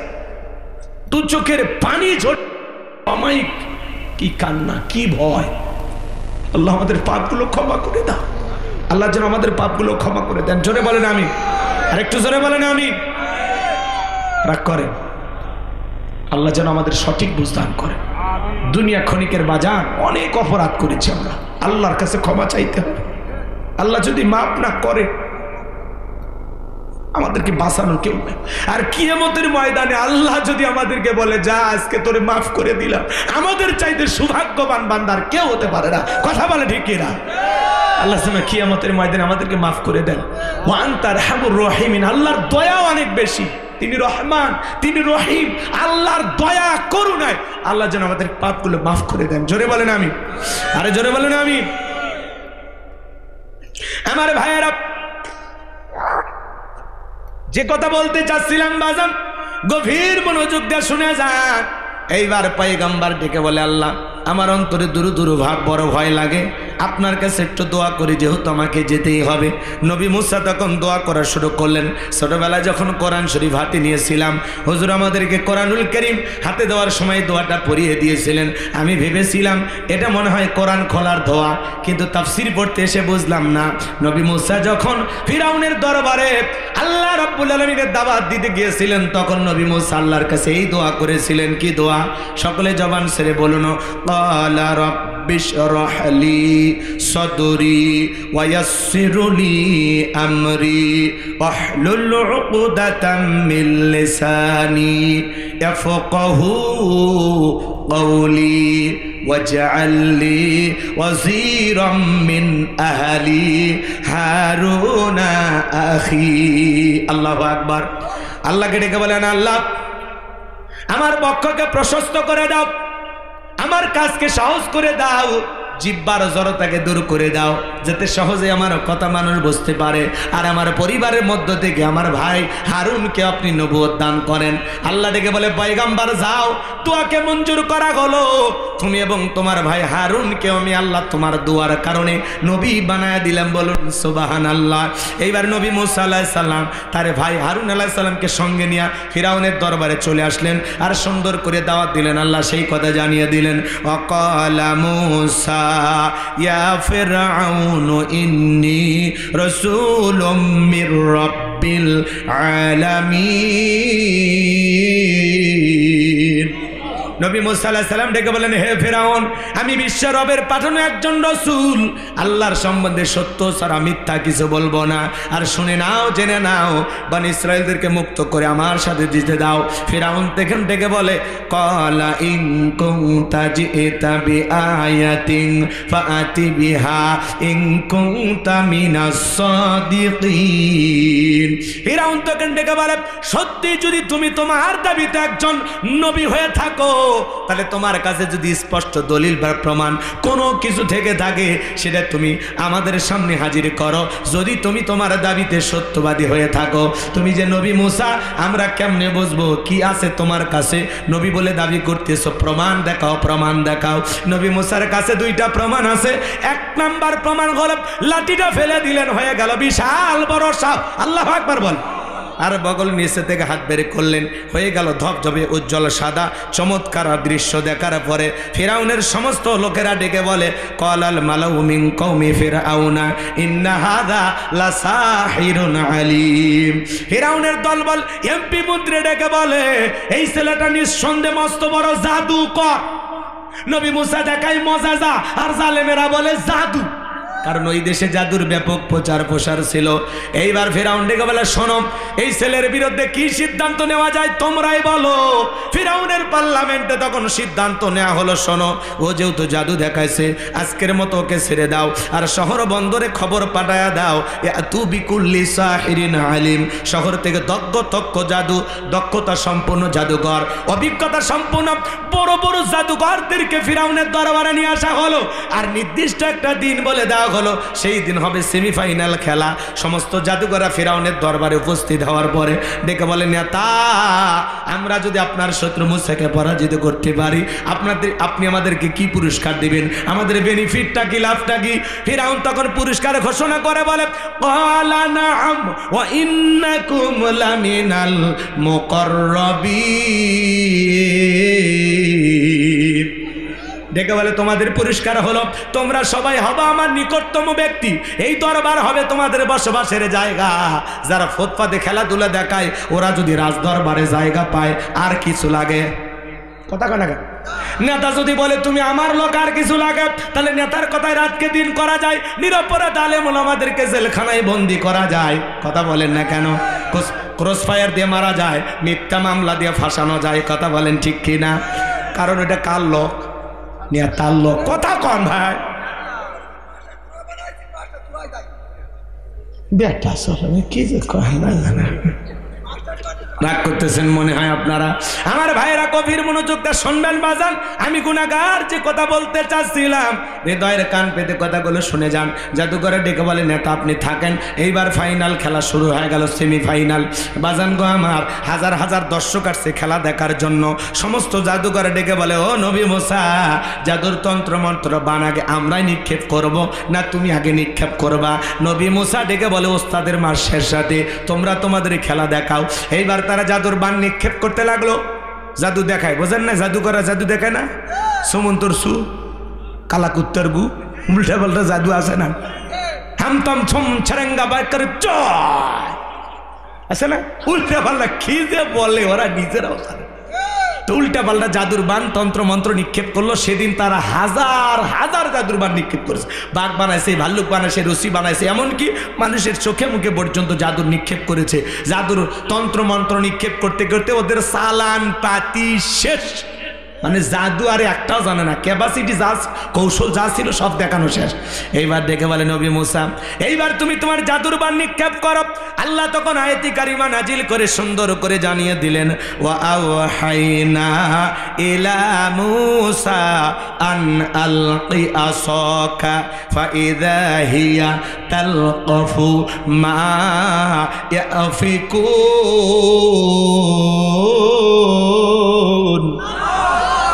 আল্লাহ ওহীর মাধ্যমে জানাইয়া দিলেন, ও নবী মুসা তোমার হাতের লাঠিটা ছেড়ে দিয়ে খেলা তুমি দেখো। নবী মুসা হাতের লাঠিটা ধরেছিলেন, আল্লাহর ওয়াদার পায়ে লাঠিটা নিক্ষেপ করলেন, হয়ে গেল বিশাল বড় সাপ। যেই সাপের ঠোঁটটা নিচুতে, ওপরের ঠোঁটটা 80 ফিট উঁচুতে, সমস্ত জাদুর বানগুলো এক নিঃশ্বাসে খায়া ফিরাউনকে ডেকে বলে, ফিরাউন রে আরো কি তোর জাদু আছে? এই দৃশ্য দেখে ফিরাউনের পেছনে রাস্তা দিয়ে গরম হাওয়া বের হয়ে গেছে। আর সমস্ত জাদুকররা বুঝতে পেরেছে নবী মুসা যেটা দেখালো এটা জাদু না, এটা হলো জাদুর দাদু। জোরে কোন মারহাবা। ডাক্তার ডাক্তার চেনে, বক্তা বক্তা চেনে, আলেম আলেম চেনে, শিক্ষক শিক্ষক চেনে, নেতা নেতা চেনে, দালাল দালাল চেনে, স্বর্ণকার স্বর্ণকারকে চেনে। এক কথায় যে যে কাজের কাজী দেখে বলে আমিও যা তুমিও তাই। পুকুরে দুই পারে দুইজন রাতের বেলায় পানি নাড়াইতেছে, এই পারে চোর শিং কেটে কাদো মাটি ধুইতেছে, আর মনে করতেছে ওই পাশে মনে আর একটা চোরও ধুইতেছে, আর এই পাশে আল্লাহর একজন বান্দা হুজু করতেছে তাহাজ্জুদের, ও মনে করতেছে ওই পাশে যে পানি নড়তেছে মনে হয় ওইজন আর একজন তাহাজ্জুদের হুজু করতেছে। এক কথায় যাই যে কাজ করে তার পরিকল্পনাটাই, কথায় না কাউরে গালি দিলে যদি বেজার হয় বুঝে নেবেন এই গালির কাম করছে। কথা বোঝেন না? তোমারে গালি দিলে লাগে কেন? মুমিনের স্বভাব হলো গালি দিলে মুমিন হাসি দিবে, গালি দিলে মুমিন উল্টো সালাম দিবে। কলু সালামা, সালাম দিবে। আপনারে দেবে গালি, আপনি দেবেন সালাম। কথা কয় না কে? শত্রুর সাথে শত্রুতা করে কখনো পেরে ওঠা যায় না, মাঝে মাঝে শত্রুকে সার দিতে হয়। কথা বলে ঠিক না? আমরা অনেকে বলে আমরা হারিয়ে যাই, না হারিয়ে যাই না। আমরা জীবনের চড়াই উতরে অনেক সময় আমরা হয় জিতে শিখি অথবা ঠেকে শিখি। কথা বলে ঠিক না? কিন্তু আমরা কখনো হারি না। কথা বলে ঠিক না? আসুন, আমরা হারবো না, আমরা হারতে জানি না। হয় আমরা জিততে মাঠে নামি, আর না হয় সেখান থেকে কিছু শিখে মাঠ ছাড়ি। কি কথা ক্লিয়ার না ভেজাল আছে? চলেন ফাইনাল খেলা যাই, মজা পাবেন। এইবার জাদুকররা কি করল? ওয়া উলকিয়াস সাহারাতু সাজিদিন, সমস্ত জাদুকররা সিজদায় মাথা নত করল এবং ঘোষণা দিল, ক্বালু আমান্না বিরাব্বিল আলামিন। তারা বলল আমরা বিশ্বের রবের প্রতি ঈমান আনলাম, রব্বি মুসা ও হারুন, যিনি মুসা এবং হারুনের রব প্রতিপালক। বলুন আল্লাহু আকবার। ফিরাউন ডেকে বলে, আমার অনুমতি ছাড়া ঈমান গ্রহণ করলাম, সাহস তো কম নয়, আমি বলার আগে কেন ঈমান গ্রহণ করলা? এই কথা বলে ফিরাউন তখন হুমকি ধমকি দিয়ে ডেকে বলে, শোনো, আমি তোমাদের শুলিতে চড়াবো, ফাঁসি দিয়ে মারবো, তোমাদেরকে আমি হত্যা করব। নতুন ঈমানদার যারা এই মাত্র কালেমা পড়ে মুসলমান হলো, ওরা তখন ডেকে বলে, ফিরাউন রে, তোর মতো জালেমের পক্ষে সাফাই গিয়ে মরার চাইতে, তোর মতো জালেমের চামচা হয়ে মরার চাইতে ঈমান গ্রহণ করে মরাই ভালো। মরা যেহেতু লাগবে, ঈমান এনেই মরবো। সুবহানাল্লাহ বলে। এইবার ভাইয়েরা আমার, চতুর্দিক দিয়ে দিন দিন মুসলমানের সংখ্যা বৃদ্ধি হতে লাগলো। ফিরাউনের আর সহ্য হয় না, মনে করে এত মুসলমান হয়ে গেলে ক্ষমতার চেয়ারটা আর বুঝি থাকবে না। কথা বোঝেন নাই মনে হয়? এই জমিনে ইসলাম কায়েম হয়ে গেলে ওদের বোতল খাওয়া হবে না, এই জন্য আল্লাহর আইন ওদের সহ্য হয় না। আজকে আপনারা দেখেছেন বাজান, একটা দৃশ্য দেখে ভালো লাগছে। বিএনপির মহাসচিব মির্জা ফখরুল ইসলাম গেছেন চরমনায়ের আমিরের কাছে, তাদের মধ্যে 10 দফার একটা চুক্তি হয়েছে, তিনি তাদের সাথে জোট বাঁধতে চান। বিএনপি আর চরমনায়ের মধ্যে কিছু আলাপচারিতা হয়েছে, তার মধ্যে বলা হয়েছে তারা যদি রাষ্ট্র ক্ষমতায় আসে জীবনে কোনোদিন কোরআন সুন্নাহ বিরোধী কোনো আইন পাশ করবে না। এই কথা কিন্তু আমরা বরাবরই শুনে আসতেছি, কিন্তু অনেক নেতাই যখন ক্ষমতার চেয়ারে বসে আল্লাহর আইন জমিনে চালু করে না, কোরআন সুন্নাহর বিরুদ্ধে উল্টো আইন পাশ করে। কথা বলেন ঠিক কিনা? শহীদ প্রেসিডেন্ট জিয়াউর রহমানকে আমরা ধন্যবাদ জানাই, আল্লাহর বান্দা সংবিধানে বিসমিল্লাহ ঢুকাইছে। কথা বলেন ঠিক কিনা? হাজিদের জন্য সৌদি আরবে কিসের বাগান লাগাইছে? নিম গাছের বাগান লাগাইছে। আল্লাহর বান্দাকে হয়তো আল্লাহ এই ওসিলায় মাফ করে দিতে পারে। কথা বলে ঠিক কিনা? শহীদ প্রেসিডেন্ট জিয়াউর রহমানের কবর আল্লাহ জান্নাতের বাগান বানায় দেন, জোরে বলুন আমিন। নেতা ছিল বাজান সিরা গেঞ্জি, ভাঙ্গা সুটকেস, কি ছবিগুলো এখনো সোশ্যাল মিডিয়াতে ভাইরাল। আসলে সত্যিকারই দেশপ্রেমিক নেতা ছিল। এখন নেতা আছে কিন্তু জিয়ার মতো দেশপ্রেমিক পাওয়া যায় না। এই কথা বলেন, তারা ছিল নেতা, তারা বিসমিল্লাহ সংবিধানে ঢুকায়। আর বিগত 16 বছরে বিসমিল্লাহ কাটার চিন্তা করতো। ওই যে টাকলা মুরাদ বলে সংবিধানে ইসলামও থাকবে না, বিসমিল্লাহ থাকবে না। আজকে সংবিধানে বিসমিল্লাহ আছে, ইসলাম আছে, কিন্তু এই টাকলা মুরাদদের ক্ষমতা নাই। কথা বলে ডেকেরা ইসলামকে মাইনাস করতে আসবে যারা, আল্লাহ তাআলা দুনিয়া থেকে মাইনাস করে দেবে। কথা বলে ডেকে না। এই জন্য আগামীতে আলেমদেরকে মাইনাস করে, ইসলামালাদেরকে মাইনাস করে এই বাংলার জমিনে কাউকে কিছু করতে দেওয়া হবে না। কোরআন সুন্নাহর বিরুদ্ধে কোন আইন বাংলার পার্লামেন্টে পাস করতে দেওয়া হবে না, হবে না। কারা কারা রাজি হাত তুলে দেন। লিল্লাহি তাকবীর। আমার ভাইয়েরা, বিএনপির মহাসচিব তার মাথায় কি সুন্দর টুপি দেখলাম, কাতারে ভাগে নামাজ আদায় করতেছেন, মাশাআল্লাহ। আমরা বলতে চাই আপনারা একটু আলেমদের মূল্যায়ন করতে শিখুন। কথা বলেন না কেন? কয়েকদিন আগে উনি বক্তব্য দিয়েছিলেন যে এদিক খেয়াল করেন, রাজনীতির সাথে কোরআনের কোনো সম্পর্ক নাই। আবার বলেন মৌলবাদের সাথে আমাদের কোনো সম্পর্ক নাই। আমরা বলতেছি আপনার বয়স হয়ে গেছে, এই কথাগুলো একটু সুন্দরভাবে বলবেন। এভাবে বলে নতুন করে সমালোচিত হবেন না। যারা বলবে কোরআনের সাথে রাজনীতির সম্পর্ক নাই, আমরা বলতে চাই কোরআনের সাথে হয়তো বা তাদেরই সম্পর্ক নাই। কথা বলে ঠিক কিনা? এই জন্য উল্টা পাল্টা মন্তব্য করা যাবে না। সিরিয়াসলি কথাগুলো চিন্তা ভাবনা করে বলবেন, কারণ বড় নেতাদের বক্তব্য হবে সুন্দর। সবাইকে ভালোবেসে বুকে টানবেন, কাউকে মাইনাস করার পরিকল্পনা করবেন না। হিন্দু, বৌদ্ধ, খ্রিস্টান, মুসলমান সবাই মিলেমিশে গড়ব একটি দেশ, সেই দেশের নাম হলো বাংলাদেশ। আমরা শান্তির বাংলাদেশ চাই। কথা বলে ঠিক কিনা? দলমত নির্বিশেষে একটা নতুন বাংলাদেশ আমরা প্রতিষ্ঠিত করব। কথা বলে ঠিক কিনা? এই জন্য উল্টাপাল্টা বক্তব্য দিয়ে আপনারা টলের শিকার হবেন না। আমাদের এক নেতা বক্তব্য দিলেন, কয় আল কোরআন আর হলো ঘরে ঘরে জ্বালো। এগুলো কিসের স্লোগান? এই যে স্লোগানগুলো আপনারা কেন সহ্য করেন না? কিসে কে? যাক, সমস্যা নেই। আমরা কি সারা রাত ধরে দেখবো নাকি? যা হয়েছে আলহামদুলিল্লাহ। শোনেন, মির্জা ফখরুল সাহেব মাথায় টুপি দিয়েছেন, ভাল লাগে নাই ভাই? আমরা দোয়া করি উনি যেহেতু মুসলমান, আল্লাহ যেন 5 ওয়াক্ত নামাজি বানায় দেন। জোরে বলেন আমিন। এবং ওনার মুখ দিয়ে যেন আলেমদের পক্ষে সুন্দর সুন্দর কথা আল্লাহ বের করে দেন। জোরে বলেন আমিন।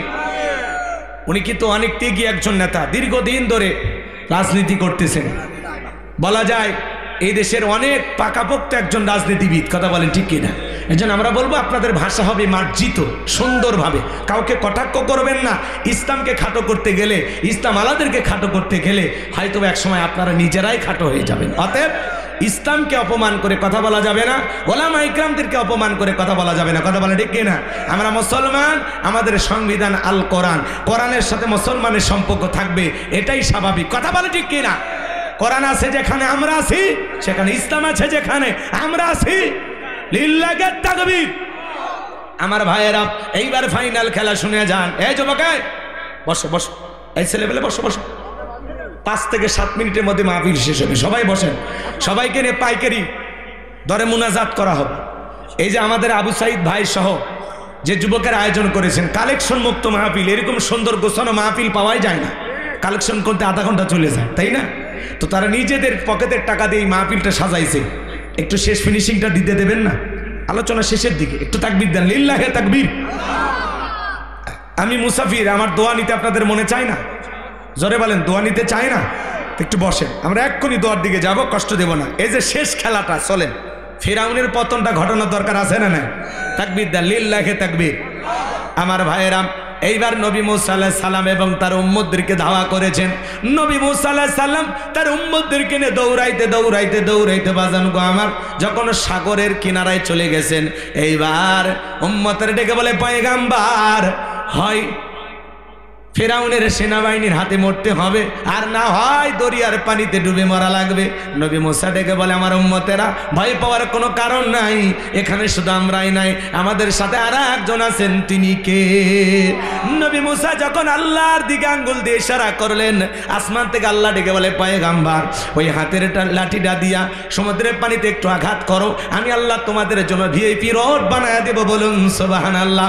সমুদ্রের পানিতে আঘাত করতে দেরি, সমুদ্র সমুদ্রে বুক চিরে রাস্তা তৈরি করতে আল্লাহ দেরি করে নাই। চিৎকার মেরে বলুন আল্লাহু আকবার। আল্লাহ রাব্বুল আলামিন তখন ডেকে বলে, পয়গাম্বার তুমি তোমার উম্মতদেরকে নিয়ে এই বিশাল দরিয়া পার হয়ে যাও। আল্লাহ তাআলা সেই কথা সূরা ইউনূসের ভিতরে জানায় দিয়েছেন। আল্লাহ নবী মুসা আলাইহিস সালাম তার সম্প্রদায়ের মানুষদেরকে নিয়ে বিশাল সমুদ্রের দরিয়া নিরাপদে পার হয়ে গেল। বলুন সুবহানাল্লাহ। এইবার যখন জালেম বাদশা ফেরাউন চলে আসছে বাজান, তার দল বল নেতা কর্মী নিয়ে বলতেছে এই রাস্তা দিয়ে ওরা চলে গেছে। ফেরাউন মনে করছে এই ওর বাপ দাদা 14 গোষ্ঠী এই রাস্তা মনে হয় বানায় গেছে। সবাইকে নিয়ে যখন ওই রাস্তায় উঠেছে বাজান, একই রাস্তা ইমানদারদের জন্য নিরাপদ, জালেমদের জন্য হলো গজব। এরা যখন দরিয়ার মধ্যবর্তী স্থানে চলে গেছে, বলেন তো বাজান পানি হুকুম মানে কার? আল্লাহ ডেকে বলে সমুদ্রে পানি রে তুই তোর খেলা দেখা। সমুদ্রে উথাল পাতাল ঢের সৃষ্টি হয়ে গেল, উথাল পাতাল ঢের। ফেরাউনের সেলা সামুন্ডা যা ছিল বাজান পানি খায়া চুবা মইরা শেষ, একজন আর বাইসা নাই, বেঁচে আছে শুধু বড়ডা। বড়ডা মানে কে বলেন? ফেরাউন মরার আগে আল্লাহ কি বলতেছে জানেন? ক্বালা আমানতু আন্নাহু লা ইলাহা ইল্লাল্লাযী আমানাত বিহি বানু ইসরাঈলা ওয়া আনা মিনাল মুসলিমিন। ফিরাউন ডেকে বলতেছে আমি ঈমান আনলাম, তুমি ছাড়া কোনো মাবুদ নাই। বনী ইসরাঈল জেলার প্রতি ঈমান এনেছে, আমি এসে আল্লাহর প্রতি ঈমান আনলাম। ওয়া আনা মিনাল মুসলিমিন, আল্লাহ আমি মুসলমান হয়ে গেছি, আর সুবাইও না। ফিরাউন কি কয়? এক কথা কয় না কে ভাই? দরিয়ার পানি খাইতেছে আর কি কয়? আল্লাহর সুবাইও না, ওয়া আনা মিনাল মুসলিমিন, আল্লাহ আমি মুসলমান হয়ে গেছি, আমি আত্মসমর্পণ করেছি। আমার আল্লাহ কি আর ঈমান কবুল করেছিল না? ফিরাউন যদি ওই সময় মুসলমান হয়, আপনার আমার মুসলমান হয় কোনো দাম আছে? আল্লাহ তখন চমৎকার জবাব দিয়ে বলেছিলেন আল আনা ওয়া ক্বাদ আসাইতা ক্বাবলু ওয়া কুনতা মিনাল মুফসিদিন।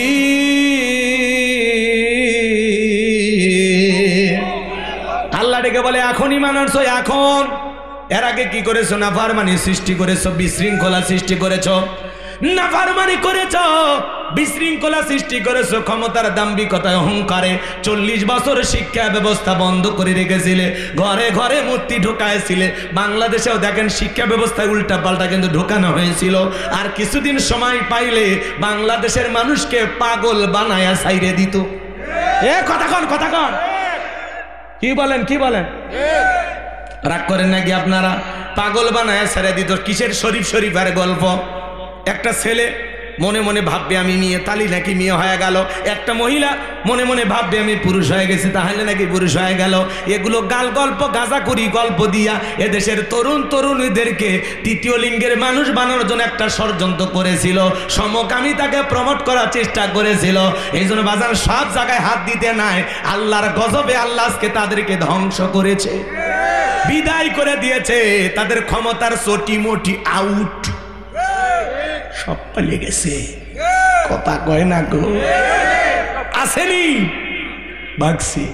কথা কয় না, কথা কয় না। সামনের দিকে যাই বাজান।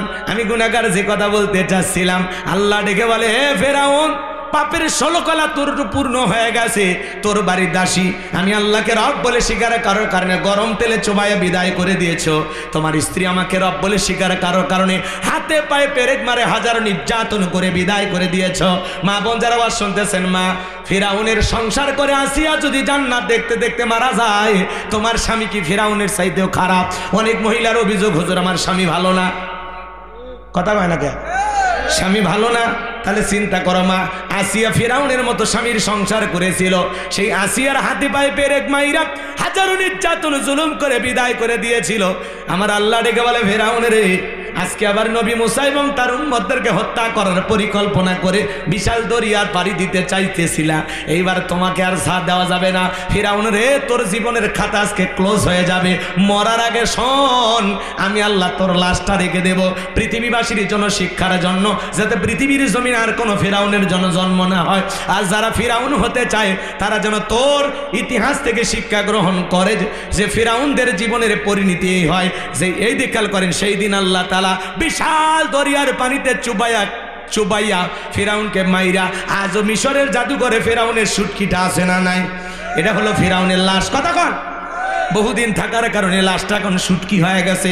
মুসা প্রেমিকেরা যায় আর মিশরে জাদুঘরে যায় পায়ের জুতা খুলে 50,000 1 লাখ টাকা দামের জুতা কয় এই সেই ফেরাউন মার জুতা। চিন্তা করেন বাজান, শুটকি ফিরাউনক দেখে যদি জুতা মারে, জেতা ফিরাউনক পাইলে ওর সামরা দিয়ে ডুগডুগি বাজাই তো কথা বলেন ঠিক কিনা? এই জন্য মনে রাখবেন বাজান, নমরুদের জায়গা হয় নাই, ফিরাউনের জায়গা হয় নাই, আবু জেলের জায়গা হয় নাই। আজ যারা পৃথিবীতে মুসলমানের রক্ত নিয়ে খেলা করতেছে ওই জালেমদের জায়গা হবে না। আজ হোক কাল হোক জালেমদের শেষ পরিণতি হবে পরাজয়, আর মাজলুমদের শেষ পরিণতি হবে বিজয়। সেই বিজয় আনার জন্য যদি কখনো ডাক আসে, মাথায় কাফনের কাপড় বেঁধে বিবির কাছ থেকে বিদায় নিয়ে, সন্তানদের কাছ থেকে বিদায় নিয়ে আল্লাহর জমিনে আল্লাহর আইনকে প্রতিষ্ঠিত করার জন্য কারা কারা জীবন দিতে প্রস্তুত, হাত তুলে আল্লাহকে দেখান। লিল্লাহে তাকবীর, লিল্লাহে তাকবীর।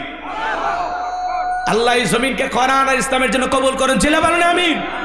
আপনারা কি ভয় পান? ভয় পান? আল্লাহ বলেন ওয়ালা তাহিনু ওয়ালা তাহজানু আনতুমুল আলাউনা ইন কুনতুম মুমিনিন। মুমিনেরা হতাশাগ্রস্ত হয় না, ভেঙে পড়ে না, দুর্বল হয় না। ঈমানের দাবিতে যদি মুমিন হও, ওয়া কানা হাক্কান আলাইনা নাসরুল মুমিনিন, মুমিনদের সাহায্য করা আমি আল্লাহর ওয়াজিব হয়ে যায়। বলুন আল্লাহু আকবার।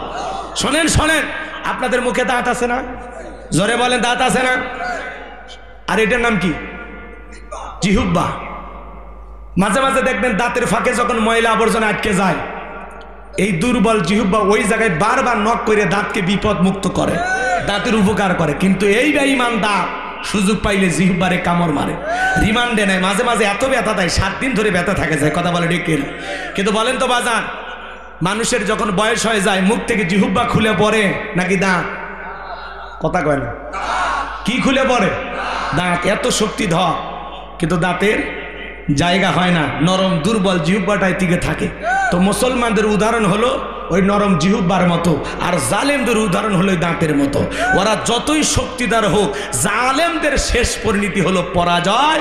আর যাদের উপর নির্যাতন জুলুম করা হবে, এ অসহায় মাজলুম মুসলমানদেরকে আল্লাহ পাক শেষ বিজয়ের হাসি হাসাবেন। শেষ বিজয়ের হাসি মুসলমানেরা হাসবে, শেষ বিজয়ের মালা মুসলমানদের গলা আল্লাহ পরিয়ে দেবে। কথা বলে ঠিক কিনা? আল্লাহ যেন আমাদের সবাইকে এই জমিনে কোরআন এবং সুন্নাহর এই কথাগুলো বাস্তব জীবনে মালার তৌফিক দান করুন। ওয়া আখিরি দাওয়ানা আনিল হামদুলিল্লাহি রাব্বিল আলামিন। রাত্রি 12টার ওয়াদা দিয়েছিলাম, 12টা বেজে গেছে। আমার আবু সাইদ ভাই সহ তরুণ যুবকেরা যারা আয়োজন করেছেন, আল্লাহ পাক সবাইকে কবুল করুন। ওয়া আখিরি দাওয়ানা আনিল হামদুলিল্লাহি রাব্বিল আলামিন। সকলে দরুদ ইব্রাহিম পড়ুন। আল্লাহুম্মা সাল্লি আলা মুহাম্মাদ ওয়া আলা আলি মুহাম্মাদ কামা সাল্লাইতা আলা ইব্রাহিম ওয়া আলা আলি ইব্রাহিম ইন্নাকা হামিদুম মাজিদ। আল্লাহুম্মা বারিক আলা মুহাম্মাদ ওয়া আলা আলি মুহাম্মাদ কামা বারাকতা আলা ইব্রাহিম ওয়া আলা আলি ইব্রাহিম ইন্নাকা হামিদুম মাজিদ। বাজান কিছু বলবেন? আপনি দোয়া করবেন? না না, আপনার কাছে গতকাল একটু সাসা মারা গিয়েছে, 500 টাকা দান করে তার জন্য দোয়া দিয়েছে। ওটা ছেলে দিলে নামাজ পড়ার জন্য একটু দোয়া চাইছে। এক সাসা মারা গেছে, 500 টাকা দান করছে, দোয়া চাইছে। ঠিক আছে, আমি একটু কিছু বলি। আমার একটা ছেলে 6 তারিখে পাগলি নেবে, একটু দোয়া করবেন। একটা প্রবাসী থেকে দোয়া করবেন। এটা কি মাহফিলে দিলেন না আমারে? আপনারই দিলাম। ওরে বাবা, মাশাআল্লাহ। দেখছেন, আপনার ছেলে পাগড়ি পাবে, দোয়া চাইছে আমার কাছে, 500 টাকা হাত দিয়ে দিয়েছে। আল্লাহ কবুল করে। আমার একটি মাদ্রাসা আছে, মাদ্রাসায় নূরে মাদিনা, 70 জন ছাত্র, 24 জন ইয়েতিম গরিব অসহায়, যাদের থাকা খাওয়া চিকিৎসা পোশাক সম্পূর্ণ ফ্রি। সারা দেশ থেকে যে হাদিয়া পাই মাদ্রাসাটা চালায়।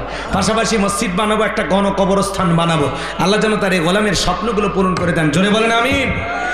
চলুন হাত তুলে দোয়া করি। আল্লাহুম্মা আমিন। রব্বানা যালামনা আনফুসানা ওয়া ইল্লাম তাগফির লানা ওয়া তারহামনা লানাকুনান্না মিনাল খাসিরিন। খোসালপুর চাপাতলা যুব সমাজ কর্তৃক আয়োজিত আজকের 3য় বার্ষিক তাফসীরুল কোরআন মাহফিলের শ্রদ্ধাভাজন সভাপতি জনাব আলহাজ চাঁদ আলী বিশ্বাস মাস্টার সাহেবকে আল্লাহ কবুল করে নাও। আল্লাহ তোমার গোলামের হায়াত বাড়ায় দাও। অসুস্থ দোয়া চেয়েছেন, আল্লাহ শেফায়ে কামিল আজেলা দান করো। আজকের মাহফিল আলোচনা করেছেন মাওলানা খালিদ সাইফুল্লাহ মিরাজ ভাইয়ের কণ্ঠকে দিনের জন্য কবুল করো। মাহফিল পরিচালনা মাওলানা আলমগীর হোসেনকে কবুল করো। আমার আবু সাইদ ভাই সব যে সমস্ত তরুণেরা যুবকেরা নিজেদের পকেটে টাকা খরচ করে 60 থেকে 65 জন যুবক এ সুন্দর আয়োজন করেছেন আল্লাহ, যুবকদের আয়োজন কবুল আর মঞ্জুর করে নেন। যে বাড়িতে খানা খাইলাম, বসলাম, ঘুমাইলাম, ওই বাড়ির উপর খাস রহমত বরকত নাজিল করেন। আমার আবু সাইদ ভাই বারবার মোবাইলে যোগাযোগ করেছেন, আল্লাহ তার শারীরিক মানসিক সুস্থতা দান করে দেন। আল্লাহ তার কলিজার টুকরা সন্তান, তার নিয়ে যে স্বপ্নগুলো দেখেছেন আল্লাহ তার সন্তানের স্বপ্নগুলো পূরণ করে দিও, তার ব্যবসায় তুমি বরকত দিয়ে দিও। হায় আল্লাহ তাআলা, আজকের মাহফিলে তাকায় দেখো কত দাড়ি পাকা মুরব্বীরা, যুবকের আলেম ওলামা হাত তুলেছে, পর্দানিশী মা বোনেরা হাত তুলেছে, ছোট ছোট মাসুম বাচ্চারা হাত তুলেছে। যার হাত দুখানা পছন্দ হয় সে হাতের বদলাত আজকের দোয়াকে কবুল আর মঞ্জুর করে নাও। আমরা যারা হাত তুলে ধরেছি মালিক, আমাদের অনেকের মা নাই, বাবা নাই, এতিম মা নাই, কবরে চলে গেছে। জনম দুঃখিনী মা বাবার কবরে আর সবটুকু পৌঁছায় দাও, মা বাবার কবরে জান্নাতের বাগান বানায় দাও। রব্বির হামহুমা কামা রব্বায়ানি সগীরা, রব্বির হামহুমা কামা রব্বায়ানি সগীরা। আমাদের আত্মীয় স্বজন পিতা মাতা যাদের বেঁচে আছে আল্লাহ হায়াত বাড়ায় দাও। যাদের পিতা মাতা আত্মীয় স্বজন কবরে চলে গেছে, এই খসাল পরে মাটির নিচে যত মানুষ সাইত আল্লাহ সবাইকে তুমি মাফ করে দাও। রাস্তার পারে, বাসের যারে, পুকুর পারে, মসজিদের আশেপাশে যত কবরস্থান আল্লাহ সমস্ত কবরবাসীর কবরের আযাবগুলো মাফ করে দাও, কবরগুলো জান্নাতের বাগান বানায় দাও। আল্লাহ পিতা মাতা যাদের বেঁচে আছে হায়াত বাড়ায় দাও। কয়েকদিন আগে এই গ্রামের একজন মুরব্বী মারা গেছে, আবু সাইদ ভাইয়ের চাচা হয়, 500 টাকা দান করেছেন। আল্লাহ তোমার সেই গোলামের কবর তুমি জান্নাতের বাগান বানায় দাও। একজন বাবাজি ছেলে হাফিজে কোরআন হবে, মাথায় পাগড়ি নেবে, ভালোবেসে আমাকে 500 টাকা হাদিয়া দিয়েছে। আল্লাহ তোমার গোলামের এই ভালোবাসাকে তুমি কবুল করে নাও। আল্লাহ তার সন্তানটাকে জগৎ বিখ্যাত আলেম হাফেজ দ্বীনের দায়ী হিসেবে কবুল করে নাও। আল্লাহ তাআলা নাম না জানা অনেক মানুষ দোয়া চেয়েছেন, আল্লাহ কে কোন আশায় হাত তুলে ধরেছে আমি জানি না, যারা যা মনের বাসনা পূরণ করে দিও। আল্লাহ তাআলা আমরা যারা হাত তুলে ধরেছি গো মালিক, নফসের দোকায় পড়ে, দুনিয়ার মহাব্বতে পড়ে, দিনের আলোতে রাতের আধারে গোপনে প্রকাশে অনেক গুনাহ করে ফেলেছি। আল্লাহ আমাদের সকলের তামাম জিন্দিগির গুনাহগুলো মাফ করে দাও। আল্লাহ তাআলা এমন জায়গায় বসে গুনাহ করেছি দুনিয়ার কেউ জানে না, তুমি জানো। আমাদের সকলের তামাম জিন্দেগির গুনাহগুলো মাফ করে দাও। যত গুনাহ করছি মা